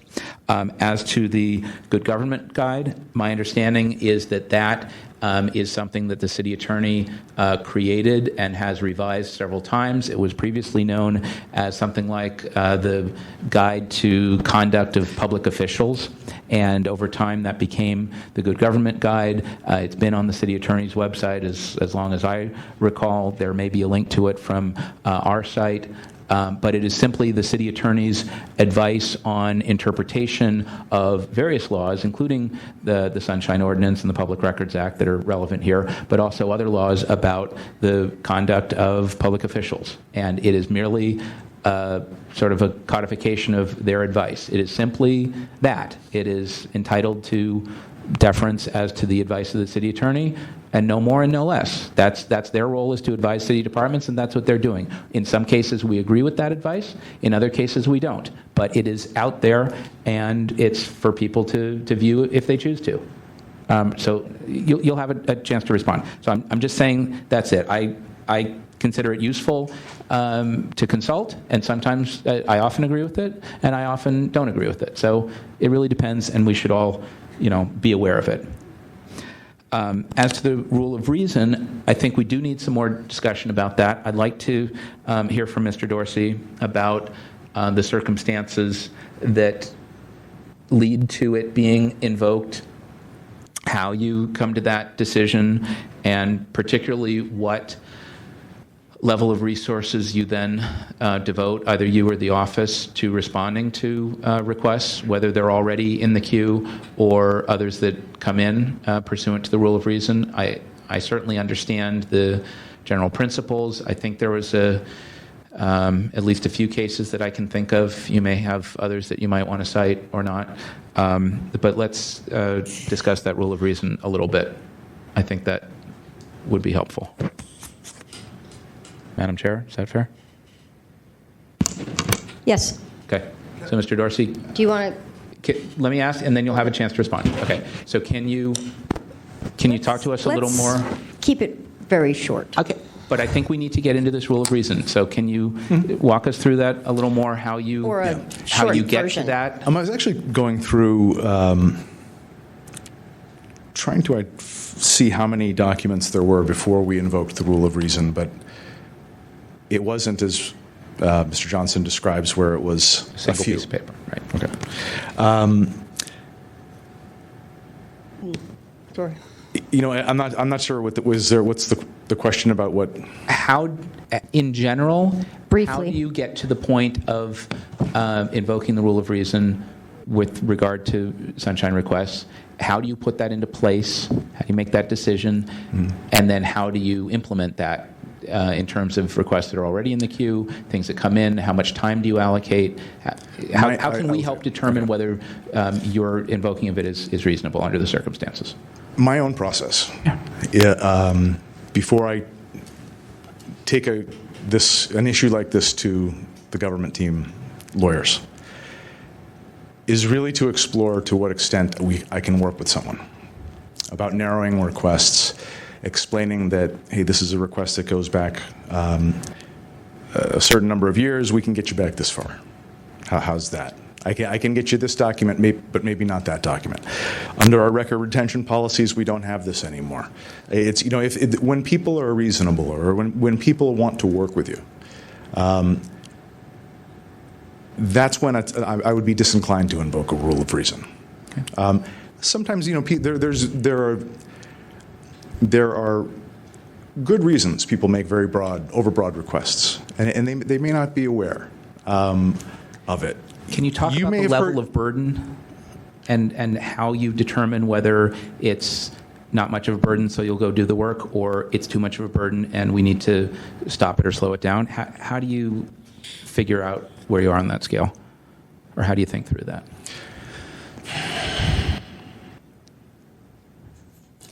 It's just not a mathematical given. Understood. It is something where a lot of it has to do with when it becomes clear that this is not an individual who's working with you, when the requests are repetitive, and they always include, they're buried among the insults and invective about you and your boss and your office and everything else, that somewhere in there is the request. And it's clear that it's motivated by a lot of anger. And there's never a request that isn't, no matter how far back it goes, that isn't an immediate disclosure request. It is about work for me. Okay, As if there's not another person in the city that we serve. Okay, so then let's get specific on this. So for Mr. Johnson, at what point did you invoke the rule of reason, and can you give us a sense of the particulars and the basis that got you there? I can't. I was going through, and I was hoping to find... Hold on, you'll get a chance. You'll get a chance. Yeah, okay. We'll pull you up It's, next. it's in the problem. I was actually trying to go through this, but there's so much. It was so much. Okay. It's hard to manage now. Okay, so let's just say, and Mr. Johnson will have a chance to respond. At some point, that occurred. At some point, it's clear that this can't go on. That we have to draw a line. Okay. What that line means. Yeah, that's what I was going to ask. Okay. What that line means is, when we invoke a rule of reason, we're going to continue to respond to your requests. You should have no expectation that we're going to meet the deadlines otherwise imposed by law. Mm-hmm. That means these responding by close of business the next day. That's not going to happen. Not when you send. I think it was 3 or 4 different interrogatories, some of which are public records requests, some of which are just answer this question, now this question, now this question. Right. So what amount of time then do you We assign? don't answer that question. What? A reasonable amount of time. And what is that in this circumstance? We won't answer that. You won't and answer that? we actually don't make that was part of the discussion with the lawyers. Whether we say we're going to give you 2 hours a week or 5 hours or whatever, it's we're going to take a reasonable amount of time to respond, but we don't want to commit ourselves to a certain number. Okay, can you give me a sense of what you may consider reasonable? Because ultimately, I think we might have to rule on whether what you think is reasonable, whether we agree with what you think is reasonable. I think like a few hours a week. Okay. Of my time. Okay. And that's not including other people's time. Understand that my time. And some amount of other people's time as well? I mean, this is often when it's a request for, I need to know the name of every deputy who's worked in the office. Since 1941 or something. Yeah. Okay. It's doable, and we'll have to go back to the I would just HR ask Buck, and he'll probably remember. But anyway. Well, I mean, it's usually I'm kidding. It's not. For me, it might be a few hours, but it's also it might be considerably more time for other people. Okay, so aside from Mr. Johnson, while this is happening, you're getting requests from any number of other people we normally see and people that we may not see, right? So, Sure. so Mr. Petrellis, Mr. Monette Shaw, various other people are also submitting requests, and you're responding to those, presumably on a timely basis, and investing time there, as are other people in the office. So it's not like everything stops. Far from that. In fact, everything continues to run all over the place. Wrap it up. I'm just trying to understand the level of time that is invested in Mr. Johnson versus invested in others, and that's not disproportional. I am the communications director for the city attorney's office, so I do handle a lot of sunshine requests. I also handle requests from journalists, members of the public, elected officials. I get requests. A lot of audiences. I get that. Before work, after work, on my cell phone. It's what I do for a living. When one person is burdensome to the point that I can't help the other people who are looking, when I can't get back to a Chronicle reporter because I'm in the midst of this work, figuring out what is Alvin Johnson working, and his deadlines are always more aggressive than half the reporters I deal with. That's when we have to consider the workload. Okay. And I get that you're going to grapple with this. I think at the end of the day, this is something that a court is going to have to grapple with. If it gets there. I shouldn't say this because I work for the city attorney's office, but I hope we get sued on this because I think the court could give us some guidance on what's reasonable. Well, whether you're sued or not, if there's some guidance from the courts, that would be great. It could be somebody else. And just finally, to you, and then I have just a very quick question to Mr. Johnson. The decision to invoke the rule of reason, that's not simply your decision. Can you just share with us, is that Buck, Jesse, is it actually Dennis, or that's not a simple matter, right? It is not a simple matter. Okay. It is not taken lightly at all. Second time ever. It is not taken lightly. It's something that I consult the government team lawyers on Sunshine. Okay. That includes the chief, Buck Delventhal. It would go to the chief assistant. And then if everybody's in agreement, we would make sure that the city attorney was aware of it. Okay, so he is aware. He's aware. Okay, so it's not that somehow this got done by small people in a dark room. Hardly. We don't take it lightly. Okay, that's all I needed to know. And in fairness, Which is appropriate. Yes, totally. Yeah, I'm good. Okay, thank you very much. Okay. So to Mr. Johnson, if you want a chance to respond to that, and then I had one final question for you. And then we're going to wrap it up. Yes, that's good. He had a lot of documents there, but for some reason he didn't have the document in which he requested or invoked this rule. And he sent me quite a few, maybe he left that out there, but the date which he did it was February 20th, and it was not in response to an immediate disclosure request. He did it on the date of February 20th, and it was not in response to an immediate disclosure request. It was a simple California Public Records Act request, okay? Now, it wasn't until much later, I think it was several months later, when I said, hey, I realized the existence of a thing called immediate disclosure request. I never used it before. So his complaint that everything is an immediate disclosure request is absolutely fodder. He's just more crap he's coming up with, okay? So I have that document here. You can see, and he said he just doesn't know what he received before that. He knows exactly. I can tell you, I've got a copy here. There's only 5 requests. Do you happen to have a page number in the packet that we can find that in? No, I don't have a page number in the packet, but I can leave you with that. I seem to recall that it was about February 19th or 20th. So that makes sense to me. He's stated it before. It's in several of his emails, and I do have a copy of that particular email because I thought that was. It's important to know when he established it, because he's used that from that point on. For a moment? Pardon me? Could you just pass that up? Can we take a quick look? I have to search for it, but I will at the end. I'll go through and search for it, make sure I have a copy. And Victor, I mean, it's here. I'm sorry you don't have it, because let me tell you the truth, sir. It's here. It's in the packet. I have copied you guys on everything, so it's at SOTF. Right, you've sent it to Victor. That doesn't mean that it got to us.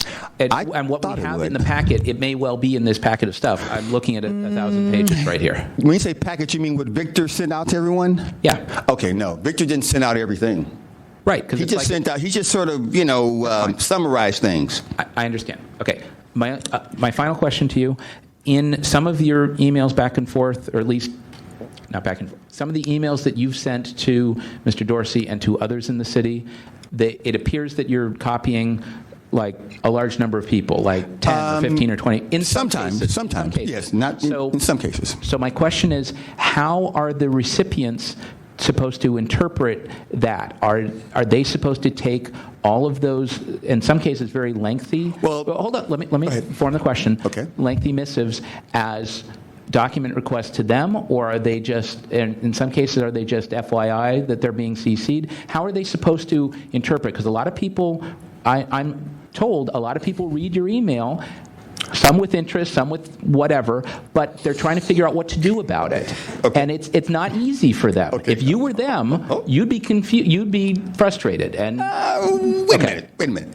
Before I respond to that, sir, you need to point out the email you're talking about, because let me just put it this way. When I request a document from a department, it goes to that department. And I usually copy SOTF at SLGov.org, Angela Cavillo. That's usually the people I copy. I don't go around copying 20 departments. I don't know. I'm really not sure which email you're speaking of. But if there's an email where a lot of people are copied, it's probably because I received a response. Because you have to realize sometimes people respond and they copy people in their response. I send them an email back with the people who they copied. So you have to realize that's the case in quite a few times. Because there's some people I don't even know them. I never knew them before, but their name was part of somebody who responded to me. I'm like, well, I don't even know who this is. I guess I'll let them know. And that is what's happened, sir. So you know that. Because I have not, quite a few people, I never know they existed. And you will see their name on an email back to me, and all I did was respond to that. I'm just raising the concern that a lot of people spend a lot of time reading and then,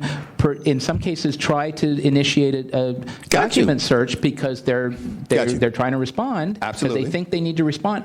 And maybe they should and maybe they shouldn't, but it's not clear. That has not been the case, sir. No one has responded to me saying, well, is it for me? I don't really know. That has not been the case. I mean, basically... We've heard that. I've heard that. Okay. And I understand I wasn't here to rebut it, so I really can't speak to that, sir. And are you talking about the last meeting you had on the 22nd of May? No. I'm talking in general. that if you have a specific request to a specific department, that's fine. I would address it to that department with that request. Okay, But when can you I- copy all these people Okay, hold and are on. in Okay, response, okay, it hold on. becomes frustrating. I don't believe that that's the case. First of all, let me just say this. Mr. Johnson, Certain can you departments wrap- have. Can you okay, wrap I'll it up? wrap it up. Certain departments. I mean, several departments have the same information. I'm not sure if you agree with that. You're aware of that? I'm aware. Okay, well, that being the case, sir, I mean, think about it. If several departments have the information and some are willing, some have invoked the rule, some haven't invoked the rule, what do? You send it to each one so that no one can say, I didn't get it. You got it. Now you got a responsibility to respond. That's one. Let me just put that. That's one time I've done that because I was like, well, you got If it, you and send it to they've 5 got it. different- Hold on. No one's ever responded to me that I'm going to I'm ask confused. you to wrap it up. We're going off the rails here. Okay, well, any rate, I hope I've addressed that issue as to why that happens. Other times, it's just an FYI, sir. It's not to confuse anyone, and if they are confused, it's not an intentional for me to confuse Then them, all okay? I'm trying to do is express to you the concern that I've heard that people that get these, and particularly if you send the same request to 5 different departments, even if they all have the same information, I've then never hold done on, that. hold on. Then Never 5 done different departments are spending time reading and trying to respond, which consumes more city resources and frustrates people I in the agree. city. That has not been the case, sir. Okay. That has not been the case. Okay. I don't know of 5 departments that have the same information. I Mr. really Johnson, don't. this has gone, we've really gone beyond the Okay. scope. Have a seat. I have Thank one you. quick question for Mr. Dorsey. I promise it's my last question. And it's, so follow my logic on this. Okay. If, this is like from programming, if you were to respond to all of Mr. Johnson's requests or interrogatory, whatever he's asking for, have you ever calculated how long it would take?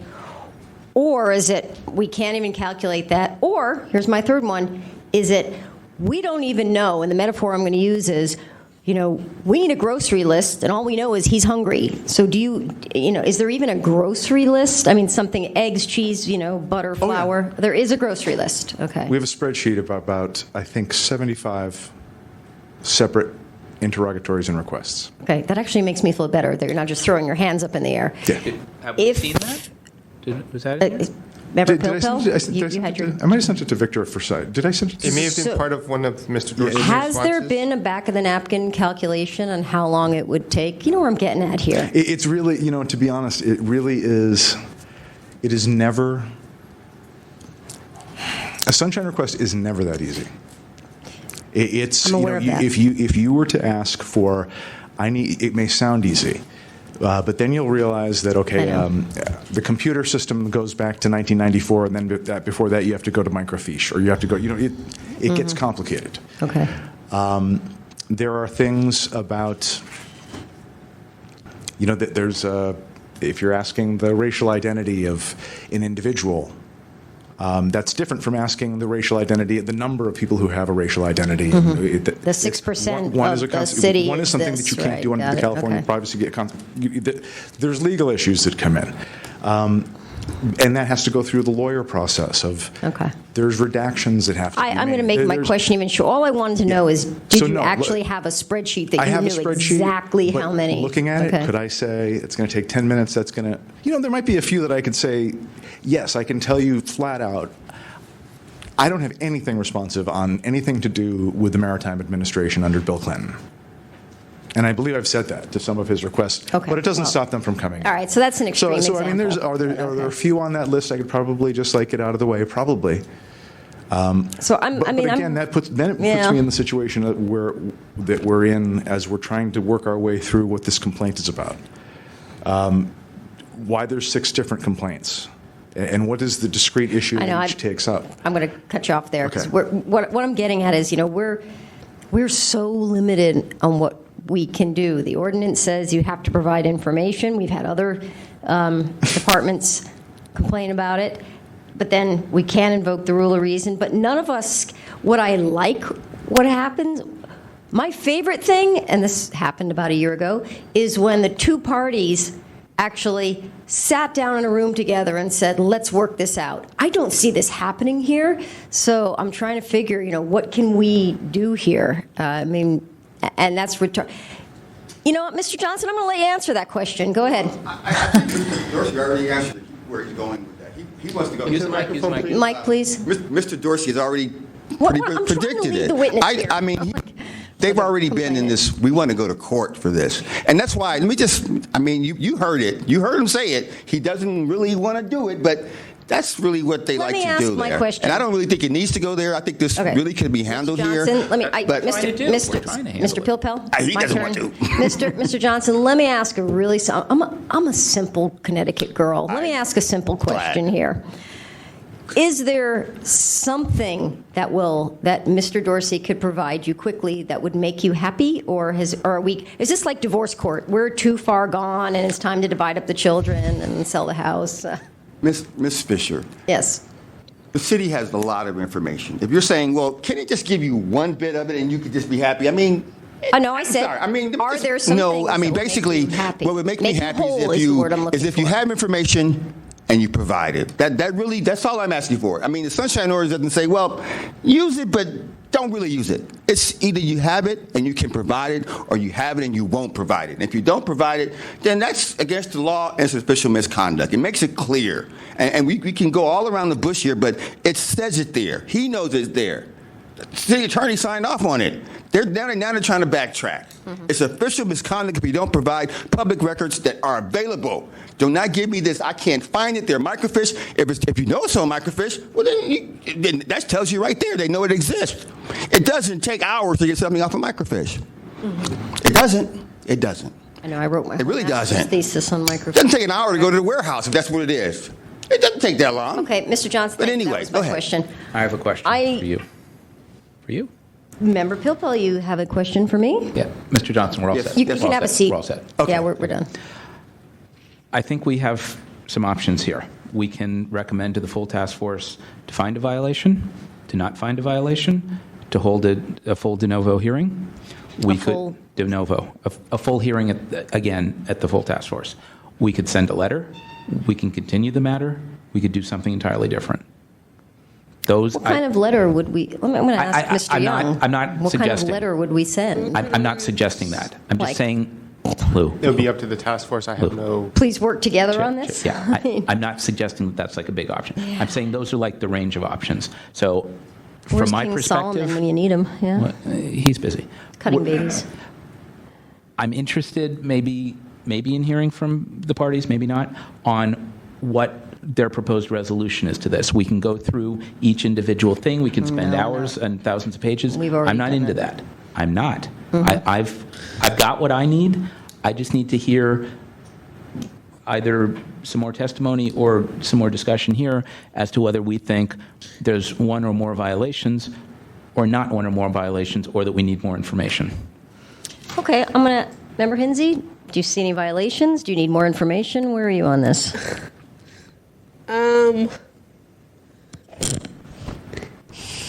It seems to me what's an issue here is really the rule of reason, which I think we have what we need in that respect. In terms of getting a resolution on the actual individual complaints themselves, I don't know, do we want to pursue that, or I just don't know.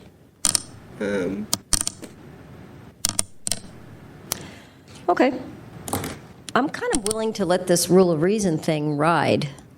And Yeah. let's see where it goes from there. Where are you on this? Explain to me what that means. To allow the city attorney to implement the rule of reason, I believe is the statement.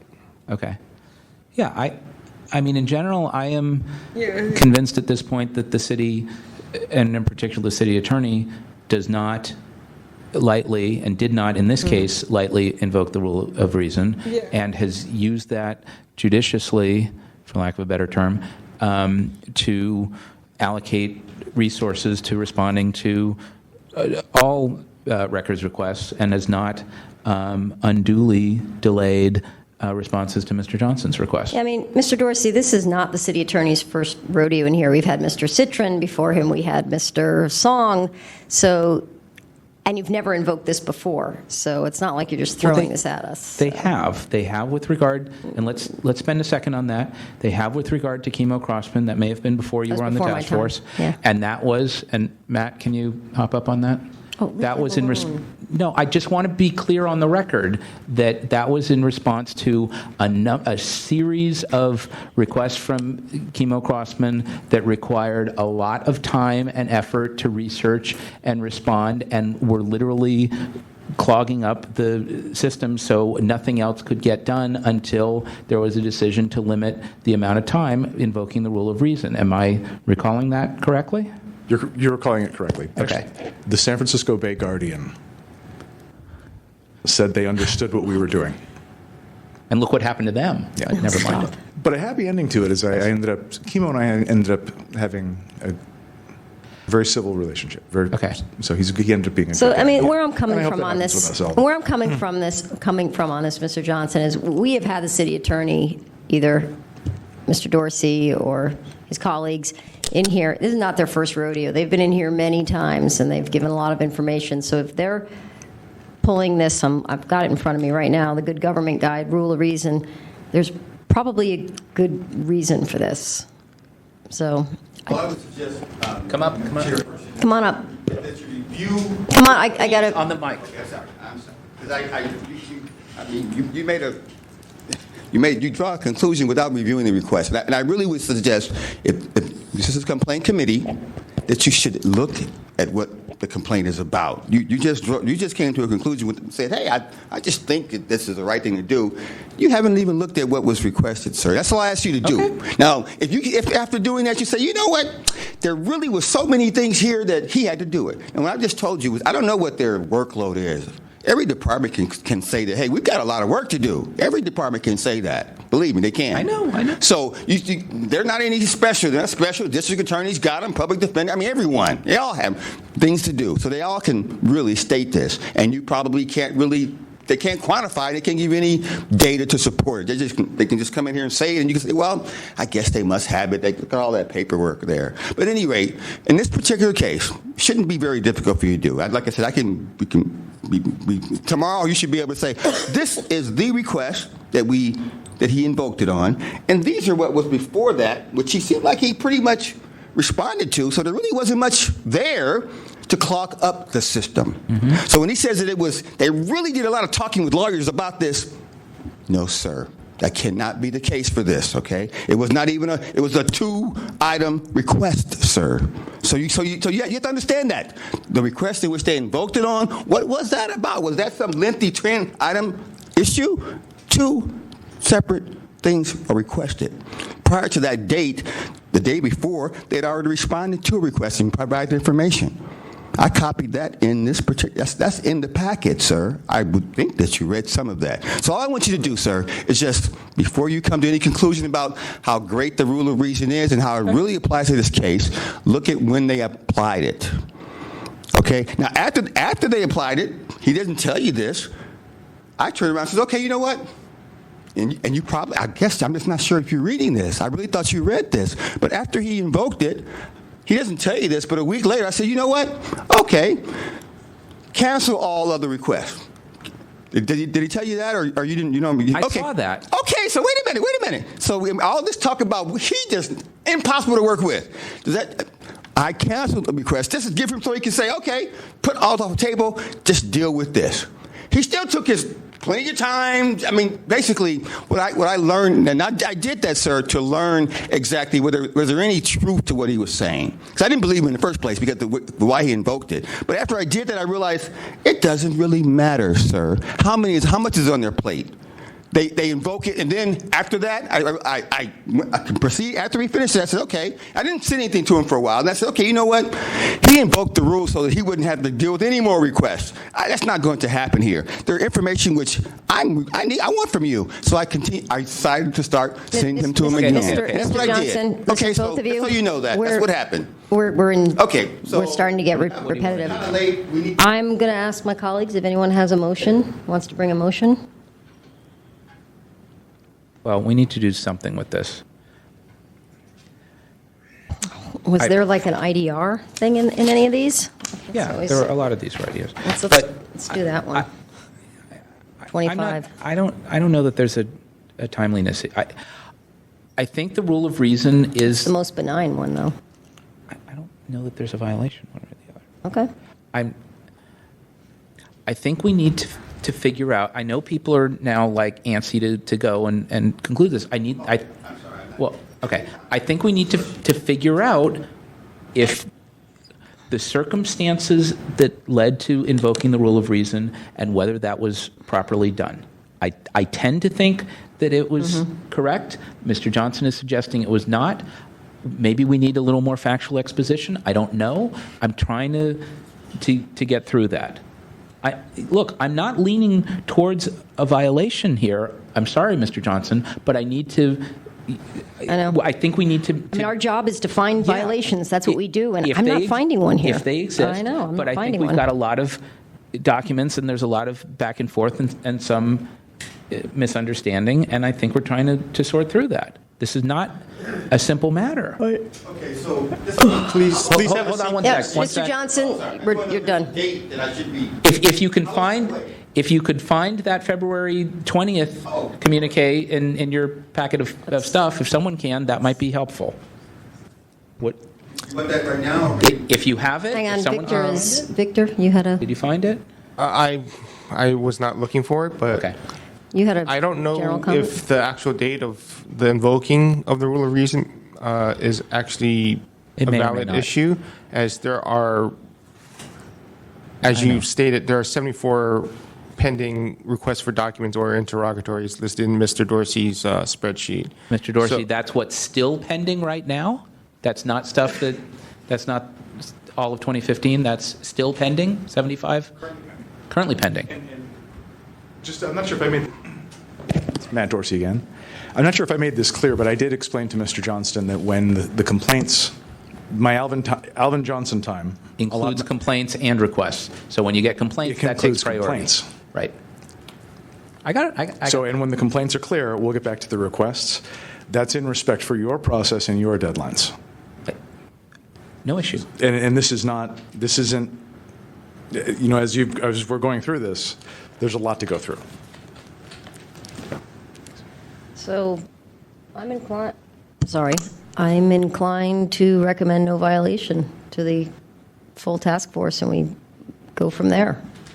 And Member Hinsey, are you We can kind similarly of feel that inclined? Do you that need any was further compelling. more? I'm with that. You're what?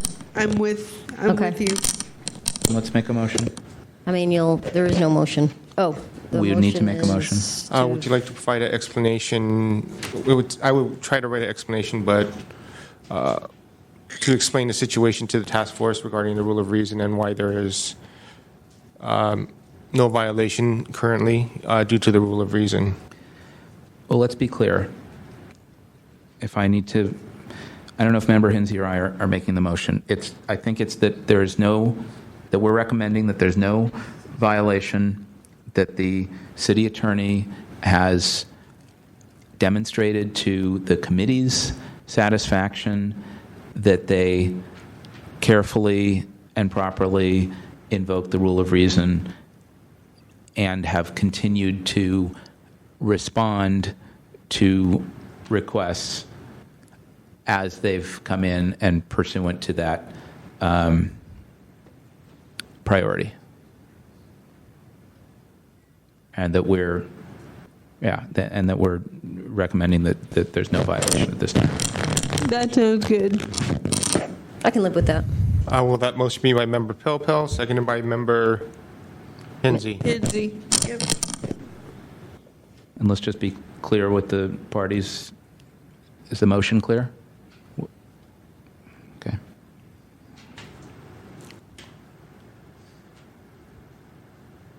Do you want to call the roll? You look Rebuttal. at this. Rebuttal. Oh, my God, I totally forgot. I'm not sure if you would like to I forgot about rebuttal. ask. I don't know if it's recommended or not for monthly updates regarding the progress or anything like that. I don't know don't if feel that's- I don't feel a need for any I think that's updates. I think I if don't want to there put any more burden. if there's anything further, I suspect we'll hear from Yeah. either side. But Yes. but let's hear rebuttals from Mr. Hang on, let me run my meeting, please. Thank you. So what happens now is the respondent has 3 minutes to rebut. As you've heard, you've heard the motion made. You have 3 minutes to rebut. Then, Mr. Johnson, you'll have 3 minutes to rebut. And I will add, Mr. Johnson, I mean, we're not going anywhere. We're here every single month. There's public comment. There's times you can come back. I mean, it's we're always here. The door's always open. Kind of made it clear, though, that the Sunshine Ordinance doesn't really provide any dates, or it's not really... Let's work my process. I'll take the rebuttal for the respondent first, and then the complainant. You have 3 minutes. Sure. I really don't have anything other to add other than procedurally, it's my understanding that we've combined all of these complaints into one. Is that my understanding? Is that We have not officially done that yet. Okay, Would you right. like, I don't see a problem with leaving the file numbers separate, and we will write one report for all the files. Yeah. Yeah, we're going to It's go like with we're that. calling it What together. he So said. so we're not okay? Yeah. So we What don't he have said. 5 more to go through. No, we're done. This is it. We're Yes, it's like baseball. We have 8 So more I innings. just would clarify that and say that it would be nice to get through the complaints, and I'm happy to get back to responding to actually making progress on the spreadsheet. Okay. Oh, okay. So there is going to be some. So that We're committed to. So the train is still on the under the rule of tracks. It reason. hasn't derailed. But Okay. right now, my Alvin Johnson time, the reasonable amount of time we devote to Alvin Johnson is focused on the complaints. Okay. Okay. Mr. Johnson, you have 3 minutes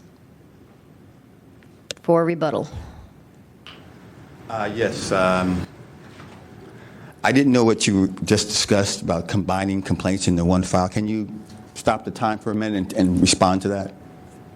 I'm not sure what he just meant by you're going to combine Well, things what further. Mr. Dorsey was asking is, did we just finish item number 4, and do we now have to do 5, 6, 7, 8, and 9? My answer was no. We treated these holistically. We combined items number 4, 5, 6, 7, 8, and 9 together in We this. did not actually combine them, we just heard them at the same time. We heard them, sorry, we heard them all. Thank you, Mr. Young. We heard them all at the same time.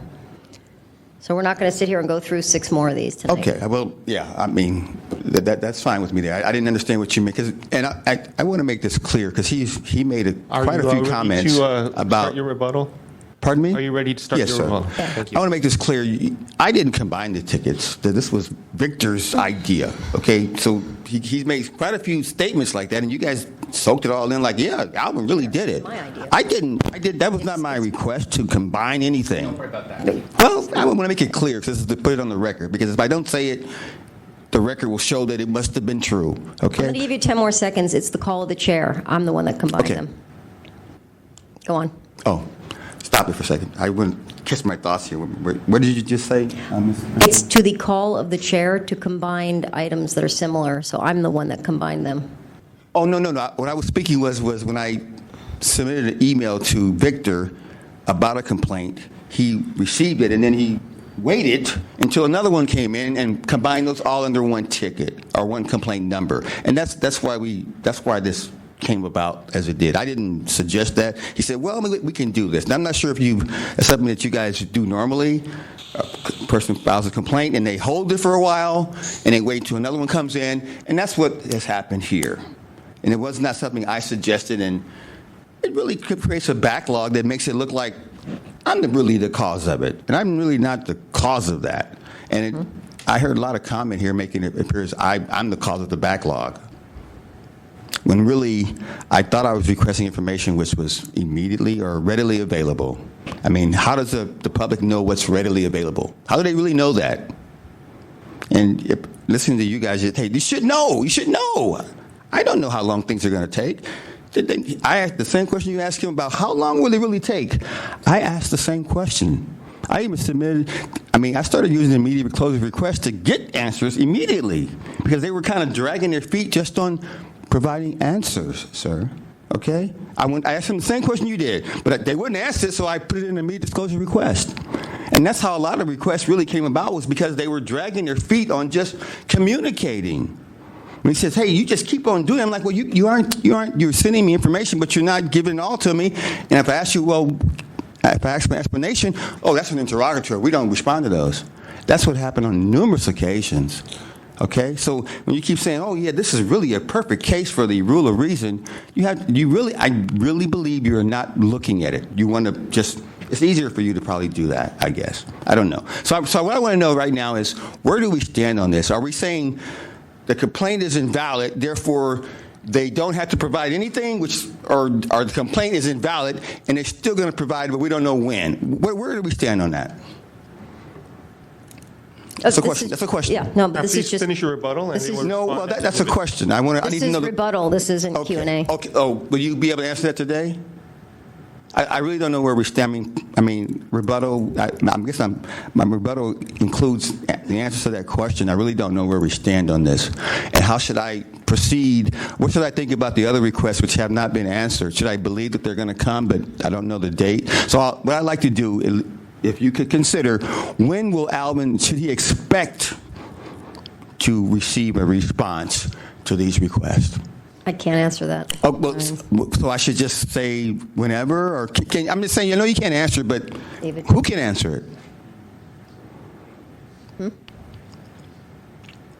You want to... End of. That's it. Thank you. Okay. Okay? So let's see. So I just want to restate the motion so everyone's clear. It's that we're recommending that the task force not find a violation as to, Mr. Johnson, this may address your Yeah, question. Stay here. Listen to him. That we're recommending the task force not find a violation as to these 6 specific complaints at this time, that the committee is satisfied that the city attorney properly invoked and is implementing the rule of reason, and what that means is that they continue to respond to items in the queue and things that are new requests that are made, and presumably if they're not spending time dealing with these complaints, that they will go back to, as Mr. Dorsey indicated, responding. So more time will be allocated to respond to those requests, the 75 that were on the list, and any others that come in the order that they're on the list. And that will depend on the amount of time that it takes to respond to those individual requests, but that they're going to go back to responding to those in sequence. That's my understanding, and that's the intent of the motion. And there you go. So I also can't give you a specific date or time, but that's in progress. Thank you. Okay. Okay. Fair enough? Yep. There being Mr. no That's the motion. members of the public, a vote on the motion. Member Pilpil? Aye. Pilpil, aye. Member Hensy? Aye. Hensy, aye. Chair Fisher? Aye. Fisher, aye. The motion passes. Thank you all very much. There are no members of the public here for general public comment. Item number there's 11. some guy in the back. Announcements, comments, questions, and future agenda items. That's you, isn't it? I mean, isn't that your... I know, that is the members. Oh, announcements. There are no announcements. Item number I got 12, nothing. adjournment. Is there a When- motion to adjourn? Without objection. Objection. Okay, so now we move into the Rules Committee part of the meeting. Since we didn't have Meeting. part